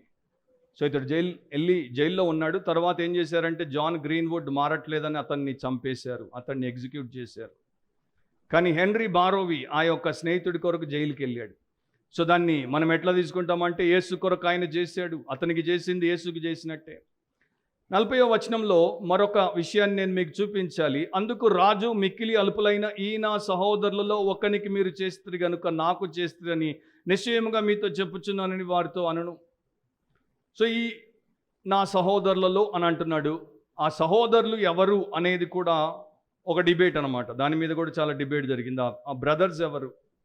బ్రదర్స్ అంటే యేసు యూదుడు గనుక యూదులే ఆయన యొక్క బ్రదర్స్ అయి ఉండాలి, లేకపోతే క్రిస్టియన్స్ని ఆయన బ్రదర్స్ అంటాడు, డిసైపుల్స్ని ఆయన బ్రదర్స్ అంటాడు కనుక వారు బ్రదర్స్. సో 2 ఇంటర్ప్రిటేషన్స్ ఉంటాయి. 2 ఇంటర్ప్రిటేషన్స్ ముఖ్యంగా ఎందుకు ఉంటాయంటే వారి యొక్క బేసిస్, వారి బయస్ 2 రకాలుగా ఉంటుంది.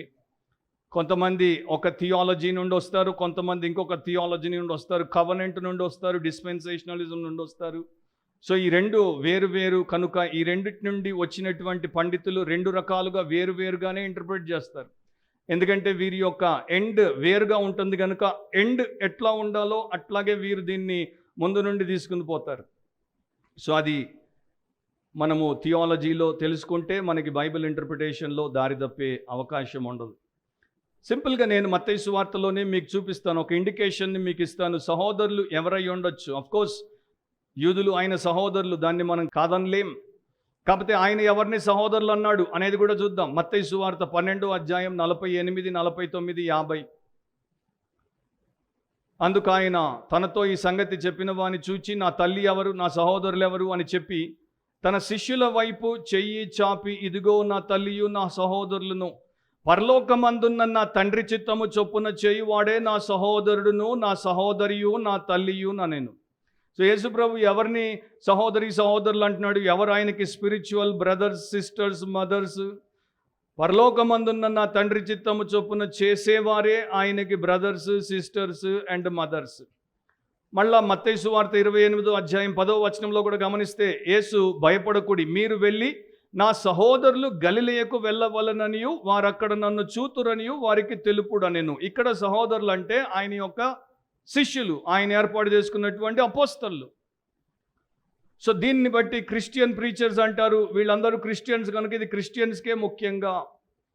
ఇప్పుడే మనము ఎత్తబడినటువంటి క్రిస్టియన్స్గా మనం ఉన్నాం. సరే, మనం దాన్ని సెకండరీగా అంటే 2వ అప్లికేషన్గా మనం తీసుకున్నా కూడా ఆ మహాశ్రమల కాలంలో మరి ఆయనకి యూదులు ఉంటారు, ఆ టైంలో క్రిస్టియన్స్ అయినటువంటి అన్యులు కూడా ఉంటారు. కొందరు రక్షించబడతారు కనుక వారికి ఇది ప్రధానంగా వర్తిస్తుంది. లీస్ట్ అన్నాడు, మిక్కిలి అల్పులైన అనేటువంటి ఇంకొక పదాన్ని, 2 పదాలు తెలుగులో, ఇంగ్లీష్లో లీస్ట్ అని ఉంటుంది. అదేంటి అనేది కూడా మత్తయి సువార్తలోనే మీకు చూపిస్తాను. మత్తయి సువార్త 18వ అధ్యాయం 4వ వచనంలో, కాగా ఈ బిడ్డ వలె తన్ను తాను తగ్గించుకొని వాడెవడో వాడే పరలోక రాజ్యంలో గొప్పవాడు అంటాడు. అదే అధ్యాయంలో 10వ వచనంలో, ఈ చిన్నవారిలో అంటే లీస్ట్ ఆఫ్ దీస్ అని దాని ఒక అర్థం. ఈ చిన్నవారిలో ఒకరినైనను తృణీకరింపకుండా చూచుకొనుడి, వీరి దూతలు పరలోకమందున్న నా తండ్రి ముఖమును ఎల్లప్పుడూ పరలోకమందు చూచుతుందురని మీతో చెప్పుచున్నాను. సో ఆయన సహోదరులు ఇప్పుడు కూడా మనం తీసుకుంటే ఆయన డిసైపుల్స్గా, ఆయన శిష్యులముగా, ఆయన యందు విశ్వాసం ఉంచిన ప్రజలముగా, ఆయన తండ్రి చిత్తాన్ని నెరవేర్చేటువంటి వారముగా మనం ఉంటే మనం ఆయన సహోదరులము. తర్వాత ఎవరికి చేశారు అన్నదానికి మిషనరీలకు ఈ ప్రకారం హెల్ప్ చేసిన వారిని, లేకపోతే ఆయన సేవకులు ఆ రోజుల్లో తిరుగుతున్నప్పుడు వారిని ఇట్లా ఆదరించి వారికి సహాయమును అందజేసిన వారిని అని కూడా తీసుకోవచ్చు. అట్లా కూడా తీసుకున్నారు కొంతమంది. ఎందుకంటే మత్తయి సువార్తలోనే తర్వాత మీరు 10వ అధ్యాయం అంతా చదవండి. నేను ఇప్పుడు టైం లేదు కనుక 40 నుండి 42 వరకు చదువుతాను. కానీ జాగ్రత్తగా వినండి. మత్తయి 10, 40 నుండి 42 ప్రభు చెప్తున్నాడు, మిమ్మును చేర్చుకొనువాడు నన్ను చేర్చుకొనును, నన్ను చేర్చుకొనువాడు నన్ను పంపిన వాని చేర్చుకొనును. ప్రవక్త అని ప్రవక్తను చేర్చుకొనువాడు ప్రవక్త ఫలం పొందును. నీతిమంతుడని నీతిమంతుని చేర్చుకొనువాడు నీతిమంతుని ఫలం పొందును. మరియు శిష్యుడని ఎవడు ఈ చిన్నవారిలో, మళ్ళా అంటాడు చూడండి, ఈ చిన్నవారిలో ఒకనికి గిన్నెడు చన్నీళ్లు మాత్రము త్రాగనిచ్చును, వాడు తన ఫలం పోగొట్టుకొనడని నిశ్చయముగా మీతో చెప్పుచున్నాను. సో ఖచ్చితంగా ఆయన దీన్ని వారికి కూడా ఆపాదిస్తున్నాడు. సో మీకు చేస్తే నాకు చేసినట్టు, వారికి చేస్తే నాకు చేసినట్టు. సిసెరో అనేటువంటి ఒక ప్రపంచ ప్రముఖుడు తన స్నేహితుడైనటువంటి ప్లాటియస్కి ఈ పత్రిక రాశాడు, లెటర్ రాశాడు. నా స్నేహితుడైనటువంటి ఫర్నియస్కి నీవు చేసిన సేవ, నీవిచ్చిన మంచి సలహా, అది నాకు చేసినట్టుగా నీవు చేసితివని నేను నీకు కృతజ్ఞత చెల్లిస్తున్నాను అని రాశాడు. అంటే ఆయనకి చేస్తే నాకు చేసినట్టు అంటున్నాడు. కొంతమంది తండ్రులు అంటుంటారు, వారికి చేస్తే మాకు చేసినట్టు, వారిని మీరు గౌరవిస్తే నన్ను గౌరవించినట్టు, వారిని మీరు తిరస్కరిస్తే నన్ను తిరస్కరించినట్టు. ఆరెంజ్ రివర్ అనేటువంటిది ఉంది, సౌత్ ఆఫ్రికా అండ్ నమీబియా, ఆఫ్రికాలో ఉన్నటువంటి 2 దేశాల మధ్యలో పెద్ద నది అది. సో అక్కడికి ఎన్నో వందల సంవత్సరాల క్రితం కొంతమంది మిషనరీలు వెళ్ళారు. అక్కడ క్రైస్తవులు లేరు. సో డాక్టర్ మొఫాట్ ఆయన బృందం ఆ ప్రాంతాల్లో పోతున్నారు, చాలా దూరం ప్రయాణం చేశారు. వారి దగ్గర ఏమీ ఆహారము నీరు లేవు, అలసిపోయారు. సో ఒక తెగ దగ్గరికి వచ్చారు, ఆకలేస్తుంది ఏమైనా పెడతారా అంటే వారు చీకొట్టారు. పోనీ కనీసం నీళ్ళైనా ఇవ్వండి అంటే వారు పొమ్మన్నారు. సో అప్పుడు ఈ ఇంగ్లీష్ వాళ్ళు వేసుకున్నటువంటి కోట్లకి బటన్స్ ఉండేవి, అవంటే ఆ యొక్క ఆఫ్రికన్లకి తెగ పిచ్చి. వీళ్ళ దగ్గర ఉన్న వస్తువులన్నీ కూడా వీళ్ళు ఇచ్చేసి ఆహారము అండ్ దాహానికి పానీయాన్ని తీసుకునేవారు. సో ఈయనకి కోట్కి ఉన్నటువంటి 3 బటన్స్ని తీసి, ఇవి తీసుకోండి, నాకు కొన్ని నీళ్ళైనా పాలైనా ఇవ్వండి అంటే వారు తీసుకోలేదు, వారు వీరిని వెళ్ళగొట్టారు. సో బేసికలీ వారికి వీరి ఇష్టము లేదు అని అర్థమైపోయింది. సో ఆ బృందం ఇక రాత్రి ఆహారం లేకుండా, నీళ్లు లేకుండా పడుకోవాల్సి వస్తుంది, ఉపవాసం ఉండాల్సి వస్తుందని వారు ఊరు బయట కూర్చున్నారు. ఊరు బయట కూర్చునేసరికి ఒక స్త్రీ తన నెత్తి మీద కర్రల మోపు, అంటే స్టిక్స్, కర్రల మోపు అండ్ చేతిలో ఒక పాత్ర నిండా పాలు పట్టుకొని వచ్చింది. ఆ కర్రల మోపుని దింపింది, ఆ పాల గిన్నె అక్కడ పెట్టింది, మళ్ళా పోయింది, ఏం మాట్లాడలేదు. మళ్ళా కాసేపటికి ఆమె ఇంకొక బుట్టతో వచ్చింది. దాంట్లో తినడానికి కావలసినటువంటి పండ్లు, ఆహారం ఉన్నాయి. సో ఈ డాక్టర్ మొఫాట్ ఆమెను అడిగాడు, ఎందుకమ్మా వారందరూ మమ్మల్ని వెళ్ళగొట్టి చీకొడితే నీవు మాత్రం ఇంత కష్టపడి మొదటిసారి మోసుకుని వచ్చి ఇచ్చావు, మళ్ళా రెండవసారి పోయి బుట్ట నిండా ఇచ్చావు, ఎందుకు మా మీద నీకింత జాలి? మా మీద మేము అపరిచితులం, మేమెప్పుడు మిమ్మల్ని చూడలేదు, మీరు ఎప్పుడు నన్ను చూడలేదు, మమ్మల్ని చూడలేదు, మా కొరకు మీరు ఎంత ప్రేమ చూపిస్తున్నారు అన్నప్పుడు ఆమె మొదట ఏడ్చింది. ఆమె కంట్లో నుండి 2 కన్నీళ్ల బొట్లు రాలిపోయిన తర్వాత తుడుచుకున్నది, నేను ఆయన సేవకులను ప్రేమించి వారికి సేవ చేయడానికి ఆయన నాకు ఒక అవకాశం ఇచ్చినందుకు కృతజ్ఞురాలనై ఉన్నాను, కనుక మాట్లాడడానికి మాటలు రావట్లేదు. సో డాక్టర్ మొఫాట్ ఆశ్చర్యపోయాడు, ఈ క్రిస్టియనే లేనటువంటి చోట నీ ఒక్కదానివి క్రిస్టియన్గా ఎట్లా ఉంటున్నావు అంటే, అప్పుడు తన ఒళ్ళో ఉన్నటువంటి ఆ యొక్క స్త్రీలు పెట్టుకుంటారు కదా, ఇష్టమైనవి దాచిపెట్టుకుంటారు. సో అట్లా ఆమె ఒక చిన్న డచ్ న్యూ టెస్టమెంట్ని బయటికి తీసింది, అంటే డచ్ భాషలో ఉన్న న్యూ టెస్టమెంట్. నేను ఎప్పుడో వేరే ప్రాంతానికి వెళ్ళినప్పుడు అక్కడ మిషనరీ నాకు ఇది ఇచ్చాడు, సువార్త చెప్పాడు, నేను నమ్ముకొని రక్షించబడ్డానికి, అప్పటి నుండి నేను దీన్ని చదువుకుంటాను. అవును, మా తెగ మధ్యలో క్రిస్టియన్ చర్చ్ లేదు, మాకు క్రైస్తవ సహవాసం లేదు, కానీ నేను రోజు తాగేటువంటి ఊట నీరు దీంట్లో ఉంది అండ్ నాలో ఉన్నటువంటి వెలుగును మండించే నూనె దీంట్లో ఉంది, కనుక నేను మీకు ఈ పని చేయగలిగాను, ఆయనకి చేయుట నా ధన్యత అని ఆమె వెళ్ళిపోయింది. సో అట్లా చాలా ఎగ్జాంపుల్స్ హిస్టారికల్గా మనకి చరిత్ర చెప్తోంది. ఇక ఫైనల్ పాయింట్కి వచ్చేయండి. రెండవది, the concluding of the judgment. తీర్పు అంతం, తీర్పు యొక్క ఆరంభం ఏంటో చూసాం, తీర్పు యొక్క అంతాన్ని కూడా క్లుప్తంగా 41వ వచనం నుండి 46వ వచనం వరకు. అప్పుడు ఆయన ఎడమ వైపున ఉండు వారిని చూచి, శపింపబడిన వారులారా, నన్ను విడిచి అపవాదికిని వాని దూతలకును సిద్ధపరచబడిన నిత్యాగ్నిలోనికి పోవుడి. నేను ఆకలిగొంటిని, మీరు నాకు భోజనం పెట్టలేదు, దప్పిగొంటిని, మీరు నాకు దాహం ఇయ్యలేదు, పరదేశినై ఉంటిని, మీరు నన్ను చేర్చుకొనలేదు, దిగంబరినై ఉంటిని, మీరు నాకు బట్టలు ఇయ్యలేదు, రోగినై చెరసాల్లో ఉంటిని, మీరు నన్ను చూడ రాలేదని చెప్పును. అందుకు వారును, ప్రభువా, వీరు కూడా మేకలు కూడా ప్రభువే అంటున్నారు, దుష్టులు కూడా, శపింపబడిన వారు కూడా ఆయన్ని ప్రభువు అని అంటున్నారు. సో లాంగ్వేజ్ ఒకటే కానీ లైఫ్ ఒకటి కాదు. మేమెప్పుడు నీవు ఆకలి కొని ఉండుట అయినను, దప్పికొని ఉండుట అయినను, పరదేశివై ఉండుట అయినను, దిగంబరివై ఉండుట అయినను, రోగివై ఉండుట అయినను, చెరసాల్లో ఉండుట అయినను చూచి నీకు ఉపకారము చేయకపోతిమని ఆయనను అడిగెదరు. ఎంత ధైర్యమో చూడండి.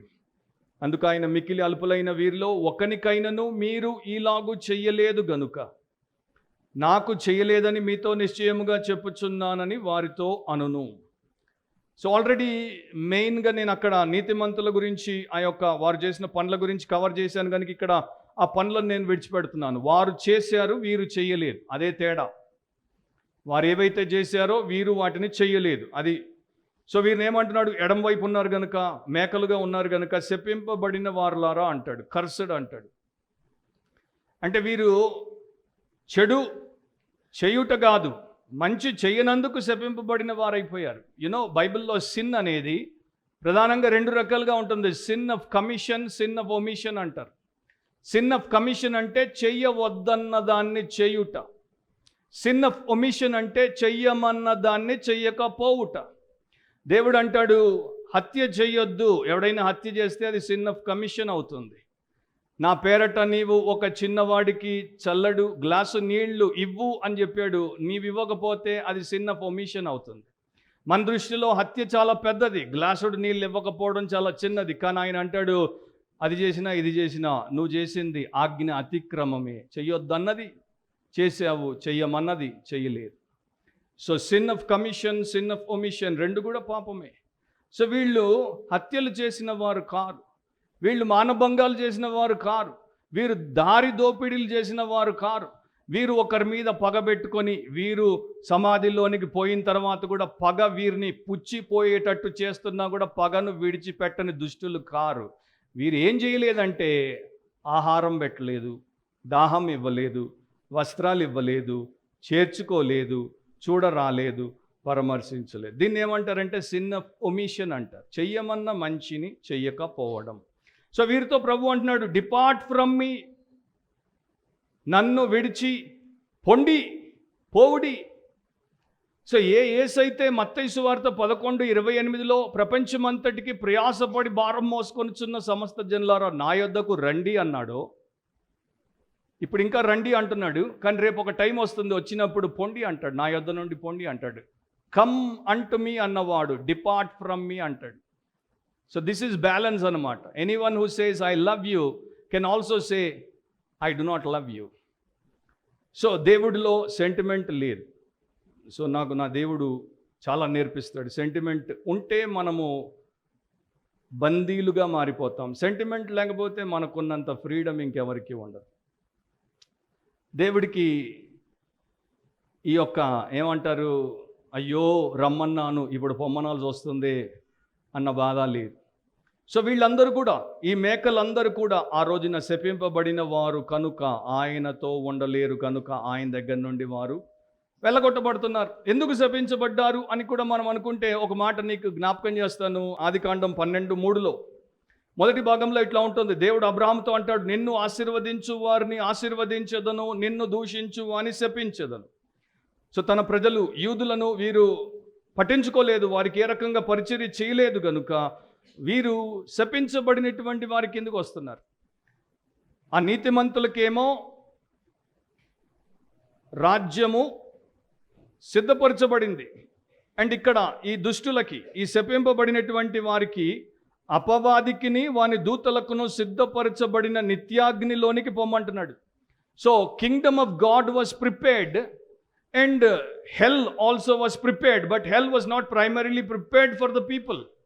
It was prepared for the devil and his angels. నరకాన్ని దేవుడు మనుషుల కొరకు సృష్టించలేదు, సాతాను కొరకు, సాతాను దూతల కొరకు, తిరుగుబాటు చేసినటువంటి ఆ దుర్మార్గుల కొరకు ఆయన నరకాన్ని సృష్టించాడు, నిత్య అగ్నిని సృష్టించాడు, ఎవర్ లాస్టింగ్ ఫైర్ని ఆయన డెవిల్ అండ్ హిస్ ఏంజల్స్కి సృష్టించాడు. ఇది గుర్తుపెట్టుకోవాలి. జ్యూయిష్ ట్రెడిషన్స్ ప్రకారము కుమ్రన్ అనేటువంటి ఒక స్థలం ఉంది. అక్కడ గుహల్లో వారికి చాలా స్క్రోల్స్ దొరికాయి, రాత ప్రతులు దొరికాయి. దాంట్లో కుమ్రన్ వార్ స్క్రోల్ అదొకటి యూదులకి ప్రాముఖ్యం. దాంట్లో వారు ఏమని రాశారు, బెలియాల్ను అంటే సాతానును దేవుడు నరకాగ్ని కొరకే సృష్టించాడు. అది బిబ్లికల్ కాదు. బిబ్లికల్ ఏంటంటే మనం ఇప్పుడే చదివాం. ఎవరి కొరకు? అపవాదికిని వాని దూతలకును సిద్ధపరచబడిన నిత్యాగ్నిలోనికి పొండి. కీర్తన 9:17 ఈ మధ్య చెప్పాను, నరకం నిజమనేటువంటి మెసేజ్లో, దుష్టులను దేవుని మరుచు జనులందరూ పాతాళమునకు పోవుదురు. దేవుని మరుచు జనులందరూ అంటే the nations that forget God, దేవుణ్ణి మర్చిపోయేటువంటి దేశాలు. January 14, 2024 అంటే జస్ట్ ఒక వారము క్రితం, పోయిన ఆదివారమే, పోప్ ఫ్రాన్సిస్ ఇటాలియన్ టెలివిజన్కి ఒక ఇంటర్వ్యూ ఇచ్చాడు. ఆ ఇంటర్వ్యూలో ఆయన చివర్లో ఒక మాట చెప్పాడు వారు అడిగినటువంటి ప్రశ్నకి. ఆ మాట ఏంటంటే, నేను ఇప్పుడు ఏదైతే చెప్తున్నానో అది డాగ్మా ఆఫ్ ద ఫెయిత్ కాదు, అంటే మా విశ్వాసపు సిద్ధాంతము కాదు, నా వ్యక్తిగత అభిప్రాయం. నా అభిప్రాయం ఏంటంటే, I like to think hell is empty. I hope it is. నేను నరకము ఖాళీగా ఉందని ఆలోచించుటకు ఇష్టపడతాను. నిజంగా ఖాళీగా ఉందేమో. యేసుప్రభు ఏమంటున్నాడు? శపింపబడిన వారులారా నిత్యాగ్నికి పొండి. నరకం ఉంది అని యేసు చెప్పినంత ఇంకెవరు చెప్పలేదు. నరకములోనికి అసంఖ్యాకులు పోతారని యేసు చెప్పినంత ఇంకెవరు చెప్పలేదు. కానీ ఒక పెద్ద రోమన్ క్యాథలిక్ సామ్రాజ్యానికి అధినేతగా ఉన్నటువంటి పోప్ జస్ట్ పోయిన ఆదివారం ఏం చెప్తున్నాడు ఇటాలియన్ టెలివిజన్కి? I like to think hell is empty. I hope it is. నరకము ఖాళీగా ఉందని ఆలోచించటం నాకు ఇష్టము. అట్లా ఉందేమో, ఉంటే బాగుండు అన్నట్టుగా అంటున్నాడు. వెంటనే ఆయనకి చాలా విమర్శలు కూడా వచ్చేసి. సో ప్రపంచంలో చాలామంది దేవుడి వాక్యాన్ని పక్కన పెట్టే ప్రయత్నం చేస్తున్నారు. కానీ ఒక రోజున దేవుడు వారిని ఎక్కడికి పంపాలో అక్కడికి పంపిస్తాడు.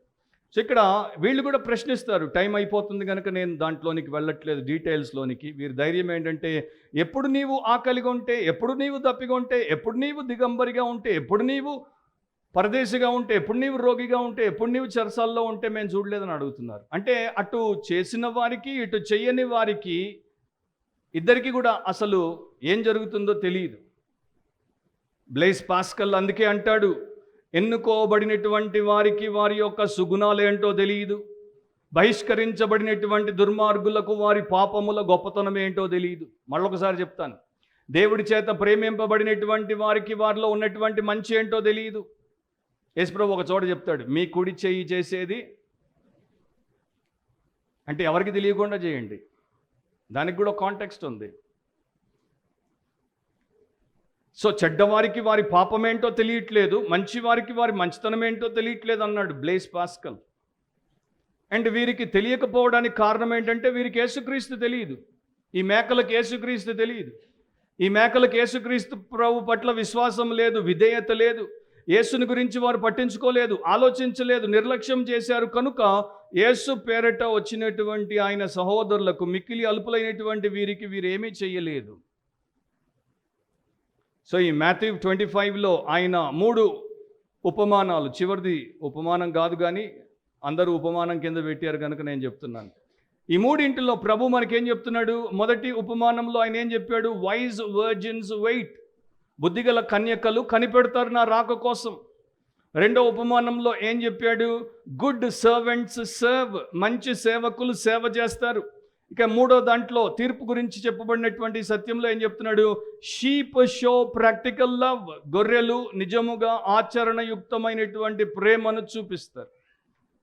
సో ఈ మేకలు చూపించకపోవడానికి గల ఒక కారణం ఏంటంటే సెల్ఫిష్నెస్, స్వార్థం. అహం ఉన్న చోట స్వార్థం ఉంటుంది. ఆ రెండింటినీ విడదీయడం కష్టం. స్వార్థం ఉంటే అహం ఉన్నట్టు, అహం ఉంటే స్వార్థం ఉంటుంది. ఈ రెండు ఉండకుండా యేసుప్రభు ఏమన్నాడంటే, ఎవడైనా నన్ను వెంబడింపగోరిన ఎడల వాడు తను తాను ఉపేక్షించుకో. ఉపేక్ష అనేది స్వీయ ఉపేక్ష, సెల్ఫ్ డినయల్ అనే దాంట్లో యేసుప్రభు మనం అంటాం చూడండి, ఒక్క దెబ్బకి 2 పోయినట్టు. సో సెల్ఫిష్నెస్ అండ్ ప్రైడ్, ఈ రెండింటిని కూడా ఒకేసారి నిన్ను నీవు ఉపేక్షించుకో అన్నప్పుడు యేసుప్రభు వాటిని రెండింటిని కూడా నాశనం చేసేస్తున్నాడు. సో స్వార్థం ఎవరిలో అయినా ఉంటే మానవ సమాజంలో ఉన్నటువంటి ప్రాథమిక సత్యమును, ఉద్దేశమును అది కొట్టేస్తుంది. స్వార్థం ఎవరిలోన అయినా ఉంటే అది ఆ వ్యక్తిని సంకుచితంగా తయారు చేస్తుంది, అతడికి ఎదుగుదల ఫలము లేకుండా మార్చేస్తుంది. స్వార్థము ఎవరిలోనైనా ఉంటే వారు డైరెక్ట్గా యేసుక్రీస్తుకు భిన్నమైనటువంటి స్వరూపులుగా, స్వభావం గలవారుగా తయారైపోతున్నారు. So if you are a selfish person, you are not at all Christ like. అంటే ఇంకా చాలా చెప్పొచ్చు, టైం లేదు. అండ్ స్వార్థపరుడికి స్వార్థం ఉన్నట్టు తెలియదు. ఒక భక్తుడు అంటాడు, పాతకాల భక్తుడు, స్వార్థపరుడు ఎంత పెద్ద మోసంలో ఉన్నాడంటే, వాడి యొక్క ఆత్మకు గుడ్డితనం ఉంది, వాడికి అవివేకం ఉంది, అండ్ వాడిని వాడు మోసగించుకున్నట్టు మరొకడు వాడిని మోసగించాల్సిన అవసరం లేదు. సో స్వార్థము నుండి ఎంత త్వరగా బయటపడితే అంత మంచిది. ఈ గొర్రెలు ఎంత చక్కనివిగా ఉన్నాయి, కానీ ఈ మేకలు ఎంత హేయమైనవిగా ఉన్నాయి. దాని గురించి ఇక మీరు ధ్యానించండి. ఇంకొక థియోలోజియన్ ఒక విషయాన్ని గురించి మాట్లాడతాడు. కొరియన్ కవి, ఆయన పేరు కిమ్ చి హా. ఆయన ఒక డ్రామా రాశాడు. దీన్ని ద గోల్డ్ క్రౌన్డ్ క్రైస్ట్ అంటారు. ద గోల్డ్ క్రౌన్డ్ క్రైస్ట్ అంటే బంగారు కిరీటము పెట్టుకున్న క్రీస్తు. కొరియాలో ఉన్నటువంటి ఒక చర్చ్ బిల్డింగ్ ఎదుట ఒక సిమెంట్తో యేసుక్రీస్తు యొక్క విగ్రహమును తయారు చేసి పెట్టారు. ఆ విగ్రహానికి బంగారు కిరీటం పెట్టారు, నిజంగానే బంగారు కిరీటం. ఆ చర్చ్ ముందు మీరు చూసే ఉంటారు, పెద్ద పెద్ద చర్చెస్ ముందు చాలామంది బిచ్చగాళ్ళు కూర్చొని ఉంటారు. సో ఈ చర్చ్ ముందు కూడా బిచ్చగాళ్ళు కూర్చునే ఉన్నారు. ఆ చర్చికి పాస్టర్ గారు బాగా ఉంటారు, బాగా ఫ్యాట్ ప్రీస్ట్ అనమాట. సో ఆ చర్చిలో బిజినెస్ వాళ్ళు చాలామంది ఉన్నారు. ఎందుకంటే కొరియా నుండే మనకి శాంసంగ్, ఎల్జీ, హుండాయ్ అన్ని పెద్ద పెద్ద కంపెనీలు కొరియావే. సో ఆ చర్చిలో fat priest and big business man and police వాళ్ళు అందరు ఉన్నారు. బిచ్చగాళ్ళని దగ్గరికి రానివ్వరు, బిచ్చగాళ్ళకి ఏమయ్యారు. సో ఒక బిచ్చగాడు ఏడుస్తూ ఆ విగ్రహం వైపు చేయెత్తి చూపుతూ అంటున్నాడు, ఆ విగ్రహానికి జీవం లేదు, దానికి ఎందుకు బంగారు కిరీటం? మాకు జీవం ఉంది, మాకెందుకు మీరు పెట్టరు? సో అతడి ఉద్దేశం ఏంటంటే ఆ బంగారు కిరీటాన్ని దొంగిలించేసి దాన్ని అమ్ముకొని అందరం పంచుకొని తిందామని. కానీ ఈ fat priest and business man, police man వాడిని తరుముతున్నారు, ఆ యొక్క బిచ్చగాళ్ళని. సడన్గా వాళ్ళు లోపలికి వెళ్ళి సర్వీస్ జరుగుతున్నప్పుడు ఆ యొక్క విగ్రహం ఏడవడం మొదలుపెట్టింది. అంటే ఆ విగ్రహం ఈ బిచ్చగాడితో అంటుందంట, నీవు నన్ను చెరసాల నుండి విడిపించు, ఈ బంగారు కిరీటాన్ని తీసేసుకో, నాకు ఇది తగదు, నాకు ముళ్ళ కిరీటము చాలు, అండ్ ఈ బంగారాన్ని మీరు అమ్ముకొని పంచుకొని బతకండి. బతుకున్న మనిషి చేయండి. సిమెంట్ విగ్రహం నుండి ఆ మాట వచ్చింది. సో ఈ కొరియన్ కవి ఏం చెప్తున్నాడంటే, కళ్ళు తెరవండి, వాస్తవాన్ని చూడండి, బ్రతకడం నేర్చుకోండి, దేవుడి బిడ్డలుగా ఎంచబడుటకు మీరు యోగ్యులు అవ్వండి. జస్ట్ మీరు చెప్పుకుంటూ తిరిగితే సరిపోదు, జస్ట్ మీరు అనుకుంటే అయిపోదు. ఆయన చెప్పినట్టు మీరు ఉంటేనే ఆ లెక్కలోనికి వస్తారు. ఆయన సన్నిధి నిత్యత్వము ఉంటుంది, లేకపోతే ఉండదు. కానీ వారు ఆ పని చెయ్యక మునుపు మరలా బయటికి ఆ యొక్క లావుపాటి లోపలి సేవకుడు, బిజినెస్ వాడు, ఇక పోలీసు వాళ్ళు వచ్చి వీళ్ళని తరిమేసేసరికి యేసుప్రభు మళ్ళా పోయి విగ్రహం అయిపోయాడంట. అంటే ఆయన ఏమి నేర్పించదలిచాడు, ఆయన ఏమి చేశాడు అన్నది ఆయన ప్రజలు ఇప్పటోళ్ళైనా అప్పటోళ్ళైనా గుర్తించకపోతే అది ఎంత దౌర్భాగ్యం. 46లో అంటాడు, వీరు నిత్య శిక్షకు, వీరు అంటే మేకలు, నిత్య శిక్షకును, నీతిమంతులు అంటే గొర్రెలు నిత్య జీవమునకును పోవుదురు. ఇద్దరు ఒకే మందులో ఉన్నారు, ఇద్దరు ఒకే ఫ్యామిలీలో ఉండొచ్చు, ఇద్దరు ఒకే కాంగ్రిగేషన్ అయి ఉండొచ్చు, కానీ ఇద్దరు ఒకే చోటికి పోవట్లేదు. ఒకరు ఒక చోటికి, ఒకరు ఇంకొక చోటికి పోతున్నారు. ఒకరికి నిత్య జీవం, ఫర్ ఎవర్, ఇటర్నల్ లైఫ్ అంటే నిత్యం ఉంటుంది. అట్లాగే ఇటర్నల్ డామినేషన్, నిత్య శిక్ష కూడా నిత్యం ఉంటుంది. ఇక్కడ కూడా బైబిల్ పండితులు ఏం చేశారంటే, నరకము నిత్యం ఉండదు. సేమ్ పదాలు దేవుడు వాడాడు, సేమ్ నోట్లో నుండి ఆ మాటలు చెప్పాడు. నిత్య జీవం నిత్యం ఉంటే నిత్య నరకం కూడా నిత్యం ఉంటుంది. ఎందుకంటే ఏ పదమైతే ఇక్కడ యేసు వాడాడో అదే పదాన్ని రోమా 16వ అధ్యాయము 26వ వచనంలో దేవుడి గురించి వాడబడింది. నిత్య దేవుడు అంటే దేవుడు కొంత సమయం ఉండి తర్వాత ఆవురైపోతాడా? అవ్వడు కదా. దేవుడు నిత్యం ఉంటాడు, నరకం కూడా నిత్యం ఉంటుంది. సో నరకముతో మనము ఆటలాడలేం. కానీ విచారం ఏంటంటే చాలామంది దాన్ని తీసే ప్రయత్నం చేస్తున్నారు. నరకానికి పోవడం అంటే యేసు నుండి వేరైపోవడం. నరకానికి పోవడం అంటే అపవాదికి వాని దూతలకు దగ్గరవ్వడం. నరకానికి పోవడం అంటే నిత్యాగ్నిలో నిత్య శిక్షణ లేక శిక్షకు పాలైపోవడం. ఎవల్యూషన్ని మనకి చార్ల్స్ డార్విన్ అనేటువంటి శాస్త్రవేత్త ఇచ్చాడు. ఆయన చచ్చిపోయే ముందు ఆయన ఆటోబయోగ్రఫీ రాశాడు, అంటే ఆయన స్వీయ జీవిత చరిత్ర రాశాడు. దాంట్లో ఇట్లా రాశాడు, ఒకప్పుడు నేను క్రైస్తవుడినే, కానీ ఇప్పుడు నేను ఎదుగుతున్న కొలది క్రైస్తవ్యంలో విశ్వాసం తగ్గిపోతోంది. అండ్ ఇప్పుడు నేను పూర్తిగా అవిశ్వాసిగా అయిపోయాను. కాకపోతే నాకు ఇంకా ఒకటి నచ్చనటువంటి విషయం ఏంటంటే, క్రైస్తవ్యంలో చాలా సామాన్యముగా పాపి నిత్య నరకానికి పోతాడని బైబిల్ చెప్తోంది. అంటే నా తండ్రి నరకానికి పోతాడా, నా అన్న నరకానికి పోతాడా, నా ప్రియమైనటువంటి స్నేహితులందరూ కూడా నిత్య అగ్నికి నరకానికి పోతారా? నేను దాన్ని నమ్మా. దట్ ఈజ్ అ డామ్నబుల్ డాక్ట్రిన్ అన్నాడు. అంటే అది ఒక నాశనకరమైన సిద్ధాంతం అన్నాడు చార్ల్స్ డార్విన్. జీవ పరిణామ శాస్త్రం ఎక్కడికి పోయాడు అని మీరు అడగాలా, నేను చెప్పాలా? సో ఇదే మీరు 24వ అధ్యాయంలో తర్వాత చదువుకోండి. ఎట్లా వేరు చేయబడతారు అనేది ప్రభువు చెప్పాడు ఆయన రాకడ సమయంలో. స్పర్జన్ మాటతో నేను ప్రార్థన చేస్తాను. స్పర్జన్ కన్నా గొప్ప బోధకుడు పుట్టలేదంటారు. ప్రిన్స్ ఆఫ్ ప్రీచర్స్, అంత మేధస్సు, అంత దైవ జ్ఞానాన్ని దేవుడు ఆయనకి ఇచ్చాడు. సో ఆయన చెప్పింది నేను చెప్తాను.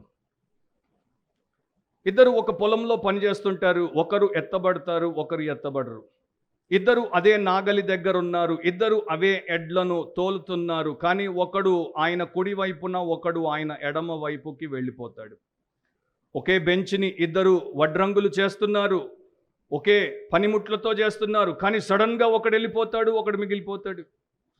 ఒక దుకాణంలో ఇద్దరు ఒకే కౌంటర్ దగ్గర ఒకే రకమైనటువంటి వస్తువులను అమ్ముతున్నారు. ఒకడు వెళ్ళిపోతాడు, ఒకడు ఉండిపోతాడు. ఒకడు ఆయనకి ఎడం వైపు, ఒకడు ఆయనకి కుడి వైపు. వాళ్ళిద్దరూ ఒకే దుకాణంలో పనిచేసినటువంటి స్నేహితులు, కానీ వేరు వేరైపోతారు. ఆ రోజున పిలుపు వస్తుంది, కొందరికి రండి అని, కొందరికి పొండి అని. ఆ రోజున ఇద్దరు ఒక ఇంట్లో ఉంటారు స్త్రీలు, కానీ ఒకతే ఎత్తబడుతుంది, ఒకట విగిదిపోతుంది. ఇద్దరు మరి తిరుగలి విసురుతూ ఉంటారు స్త్రీలు, కానీ ఒకరు ఆయనకి కుడివైపున, ఒకరు ఆయనకి ఎడం వైపున వేరు వేరు చేయబడతారు. అండ్ ఆ రోజున ఇంకా భయంకరమైన విషయం ఏంటంటే, ఒకే ఇంటిలో ఇద్దరు పనివారు ఉంటారు. ఒకరు వంట చేస్తుంటారు, ఒకరు పని చేస్తుంటారు, కానీ ఒకరు రక్షించబడతారు, ఒకరు నశించిపోతారు. ఇద్దరు తోబుట్టువులు, సహోదరులు, ఒకరేమో మహిమకు పోతారు, ఒకరేమో హేయమైనటువంటి స్థలానికి పోతారు. అంతవరకు ఇద్దరు ఒకే ఇంట్లో ఉన్నారు, ఒకే భోజనం చేశారు, ఒకే పనిలో పాలిభాగస్తులుగా ఉన్నారు. కానీ ఒకరేమో నిత్య విందుకెళ్ళి సంతోషిస్తారు, ఒకరేమో అక్కడ ఏడుపు పండ్లు కొరుకుట ఉంటుంది. వారి యొక్క నాలుకను చల్లార్చుకోవడానికి కనీసం ఒక వేలు నుండి జారే నీటి బొట్టు కూడా ఉండదు. Separation is deadly. Just imagine, just don't take this lightly. దీన్ని ఆషామాషిగా తీసుకోవద్దండి. ఈరోజు గుర్తుపెట్టుకోండి, మీ ఆత్మ మీద నా మాట ముద్రింపబడును గాక. ఇది సత్యం. అండ్ మీ నిత్యత్వంతో మీరు ఎట్టి పరిస్థితుల్లో ఆట ఆడొద్దు. హస్బెండ్ నుండి వైఫ్ని దేవుడు వేరు చేసేస్తాడు. ఫాదర్ నుండి డాటర్ని దేవుడు వేరు చేసేస్తాడు. బెస్ట్ ఫ్రెండ్ నుండి వేరు చేసేస్తాడు. ఆ రోజును ఎవ్వరు ఏమీ మాట్లాడలేరు, ఏముండదు ఆ రోజున. అండ్ ఆ రోజు చాలా త్వరలో ఉంది. సో స్పర్జన్ అంటాడు, ఈ మాటలు నావి, కానీ స్పర్జన్ మళ్ళా కొటేషన్లోనికి వస్తున్నాను. There will be partings. వేరు చేయబడతారు. దీని గురించి మర్చిపోవద్దు. ఆలోచించండి. భక్తిహీనుల నుండి భక్తి పరులు వేరు చేయబడతారు. క్రీస్తు లేనివారు, ప్రార్థన లేనివారు, కృప లేనివారు, కార్యములు లేనివారు వేరు చేయబడతారు. పిల్లలు ఏడుస్తారు, స్త్రీలు ఏడుస్తారు, భర్తలు ఏడుస్తారు, తండ్రులు ఏడుస్తారు. అండ్ అక్కడ పిల్లలు రక్షించబడి తల్లిదండ్రులు రక్షించబడకుండా ఉండొచ్చు, తల్లిదండ్రులు రక్షించబడి పిల్లలు రక్షించబడకుండా ఉండొచ్చు. భార్యాభర్తలు ఈ లోకంలో చాలా సన్నిహితమైన అన్యోన్య దంపతులుగా ఉండొచ్చు, కానీ అక్కడికి వచ్చినప్పుడు వేరైపోతారు. సెంటిమెంట్ ఉండదు దేవుడికి. దేవుడు కమాండ్మెంట్ ప్రకారమే పోతాడు. ఈ బోధ చేయడం నాకు ఇష్టం లేదు, కానీ దేవుడు నేను ఈ బోధ చేయమని నా మీద భారం పెట్టాడు కనుక చేస్తేనే కానీ భారం దిగదు. చేసిన తర్వాత ప్రార్థన భారం ఉంటుంది. సో ప్రియులారా, ఇది జరగబోయేది. అప్పుడు కొన్ని దేశాలు, కొంతమంది వ్యక్తులు గొర్రెలు, కొంతమంది మేకలు. ఇప్పుడు ఇంకా మనం ఎత్తబడలేదు, సంఘానికి ఇంకా సమయం భూమి మీద ఉంది కనుక, మనం ప్రేమ స్వరూపుడైనటువంటి దేవుడి శిష్యులము కనుక మనం ఏం చేస్తున్నాం? ప్రేమ చూపుతున్నామా? సామాన్యమైన విషయాలు ఇవి, పెద్ద విషయాలు కాదే కావు. 3 గంటలు ప్రతిరోజు వారమంతా మోకాళ్ళ మీద ఉండి మీరు ప్రార్థన చేయమంటే మీకు చాలా కష్టంగా ఉండొచ్చు. కానీ రోజుకి ఒకరో ఇద్దరికో భోజనం పెట్టమంటే ఏం కష్టం అనొచ్చు మీరు, నిజంగా మీకు స్వార్థం లేకపోతే.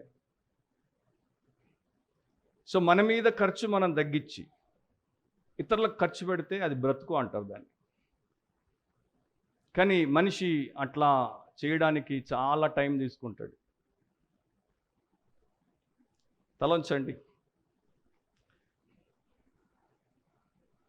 ప్రేమ స్వరూపుడైనటువంటి దేవుడు మనకి చూపిన ప్రేమను, అభాగ్యులము, అయోగ్యులము, పాపులమైనటువంటి మనకు ఆయన చూపినటువంటి గొప్ప ప్రేమను మనం నిజముగా రుచి చూచిన వారమైతే, ప్రతి ఒక్కరికి కాదు, ప్రతి చోట కాదు, కానీ ఆయన మన దగ్గరికి పంపిన వారిని ఆయన ఎవరెవరికి మనము సేవ చేయగలమని నియమించి మనకు అవకాశాలు ఇస్తాడో వారికి ప్రేమ చూపుట, ఉపకారము చేయుట, ఆకలిగొన్న వారికి అన్నం పెట్టుట, దాహం అడిగిన వారికి దాహం ఇచ్చుట, వస్త్రాలు లేని వారికి వస్త్రాలు ఇచ్చుట, ఇవన్నీ కూడా లవ్ ఇన్ ప్రాక్టీస్, ఆచరణలో ప్రేమ చూపుట, ఒక మనిషి అవసరాన్ని తీర్చుట. ముఖ్యంగా మిక్కిలి అల్పులైన ఈ నా సహోదరులకు అన్నాడు. అంటే మొదట ఆయన యందు విశ్వాసం ఉంచినటువంటి వారికి, ఆయన సంఘానికే, మనకు వర్తించాలంటే ఆయన సంఘానికే. గలతీ 6:10 తర్వాత చదవండి. విశ్వాస గృహానికి మొదట సేవ చేయండి, తర్వాత బయట ఉన్నప్పుడు బయట వారికి కూడా చేయండి. కానీ చెయ్యండి. రాజు రాకముందే, తన మహిమతో, తన సమస్త దూతలతో మహిమ సింహాసనం మీద కూర్చోకముందే, ఇప్పుడే మనము మేల్కొని ఆయన తండ్రి చేత ఆశీర్వదింపబడిన వారముగా, లోకం పుట్టినది మొదలుకొని సిద్ధపరచబడినటువంటి దేవుడి రాజ్యానికి వారసులముగా, స్వతంత్రించుకునే వారముగా ఉండుట శ్రేష్టం. సో మారుమనసు పొందండి, మీ పాపం ఒప్పుకోండి, విడిచిపెట్టండి, యేసు రక్తంలో కడగబడండి అండ్ ఆయన బిడ్డలుగా బ్రతకండి. ప్రేమగల మా తండ్రి, మీ వాక్యము మాకు మీరిచ్చిన ప్రతి మాట కొరకు మీ కృతజ్ఞతలు. మేము ఆ ప్రకారం మారుటకు, మేము ఒక గొర్రెగా, అసలైనటువంటి క్రీస్తు దాసునిగా, దాసురాలిగా, శిష్యునిగా, శిష్యురాలిగా మా జీవితంలో బ్రతుకుటకు మీరు మాకు సహాయం చేయమని, మీ కృప, మీ కార్యము మాలో బలముగా జరిగించమని యేసు నామమును అడిగి ప్రార్థిస్తున్నాం తండ్రి. ఆమేన్. ఆమేన్.